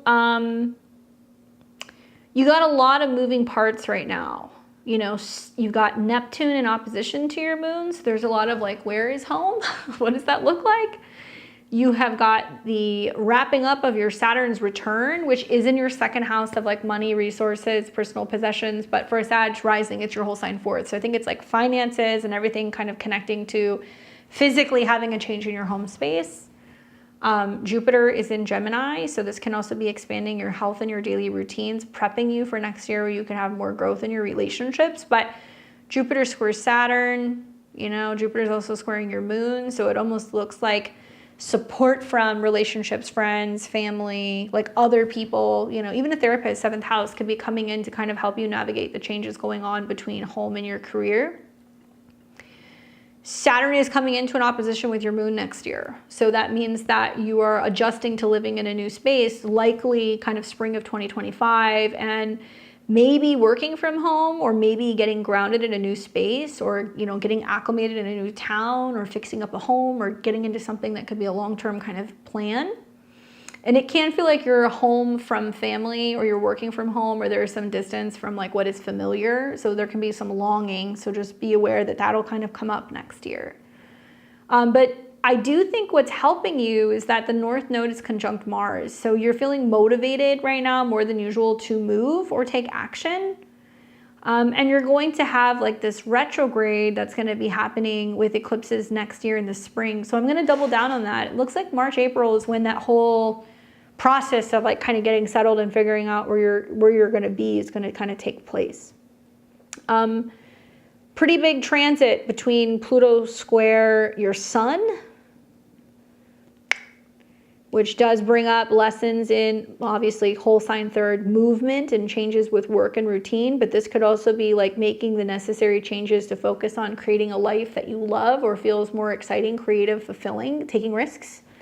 There could be some challenges that can come up with money here because it's at a 2 or with your relationship to physical possession. So it might be encouraging you to like downsize, get rid of things, clear stuff out. You know, you got a lot of Taurus in your chart. So there can be a sense of being like, I have all this stuff, you know, and with Uranus conjunct your South Node and your Venus right now, you're more likely to willingly say, I can start over, I can sell stuff, I can get new furniture, you know, I can change my schedule, I can change my job. Like it's really trying to shake things out and get you to kind of release some stuff if you're willing to do that. And simultaneously, it's in opposition to Pluto. So it's saying like, yeah, change your job, change your habits, change your routine, anything is possible, you know, and it can be kind of scary because I have found when I've seen people go through Uranus in opposition to Pluto in like the 6th house, whole sign, plus sister whole sign, they become aware of like habits that are not benefiting them. And that can be like overeating, oversleeping, not working enough, working too much, like not working out, like, you know, neglecting your health. So you want to be mindful that some of that stuff can come up. Uranus in opposition to Pluto, Pluto square your sun, Saturn returns, Saturn opposed Saturn, like holy cow, man. Like you're going through so much stuff at the same time that like I commend you for being like, you know what, I'm moving. Like I just know that I have to just trust whatever is going on right now and like take a leap of faith and like get into this space where I'm focusing on building a life where I'm going to have a foundation, even if that means like I'm moving away from home or I'm changing my job or whatever. Like it's really good to be doing these things when you're having such strong Uranus Pluto transits. Like sometimes the best thing to do is to like be like, okay, you know, we're gonna have like a shocking, drastic change. And you're very much impacted based off of your home and your living situation with your sun, Mercury, you know, in the 4th house. You usually like to kind of stay put. But I think that this is going to be really exciting, and it's going to be an adventure for you. The lesson is going to be about not just moving, but actually getting acclimated into your community and into the space. You just had this new moon that's conjunct your Jupiter in the 10th house, and Jupiter's your chart ruler. So it's planting a seed for like new positive change that's coming that you don't see yet. And that can be with your career, 10th house. That can be with your status, like your relationship status. It's also 12th house to your ascendant. So that means that there are some positive changes coming that you don't see coming. And maybe you're just kind of like being optimistic and you're like, I know it's going to be good and whatever's going to happen is going to happen. And you'll see, I think the results of that full moon come in, you know, roundabout when we have the full moon in Scorpio. So that's going to be here in May of 2025. And the full moon is going to be right on your north node. So you have a Jupiter new moon, which is expanding, giving you like lots of opportunities for positive change and abundance. And then a full moon on your north node in the 11th, which is fulfillment of your dreams, right on top of Pluto. So big changes. And it is going to be ruled by Mars. And in your chart, Mars is going to be in the 8th house, which means you have completed some significant change. Could be a financial change as well.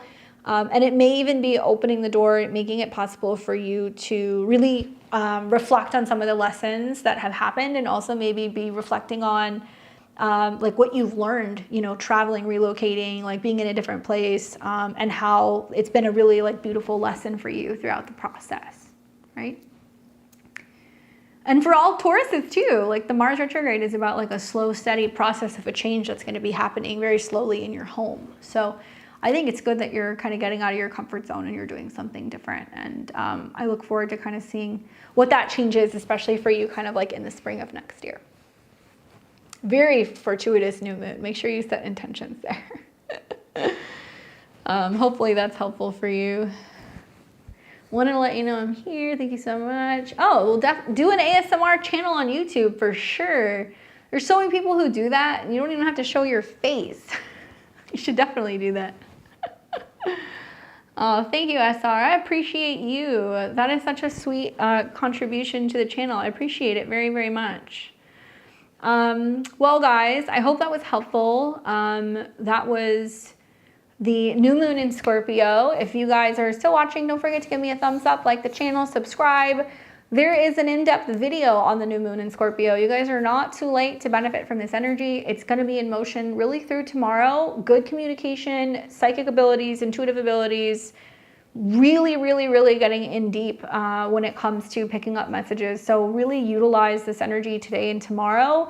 Write down your intentions because it's very, very powerful, trust me. And a lot of it's about overcoming fear and kind of not letting fear run the show, right? And so like Scorpio energy is a lot about being like, well, what's the worst thing that could happen? So you guys might have to be looking at what's going on with the Mars-Pluto opposition so you can kind of figure that out. But I talk about that in the video. Once again, thank you guys so much for hanging out with me. You can catch me here most every Friday evening. We're doing live tarot and astrology. Next week, we'll be back doing tarot. November horoscopes are live, so if you guys haven't seen those, check them out, and go and check out my astrology calendar for 2025. It is now new on sale on my website, new format. You guys get a tarot reading for each month. We've got digital and print versions available, so if you guys want to pick one up for Christmas, ask Santa. With that being said, thank you guys so much for hanging out with me on a Friday night. I will be back with you on Sunday where we're going to do astro weather and talk about just the general energies of what is going on in the month of November. So enjoy the rest of your weekend, and I will see all of you guys here very soon. Take care.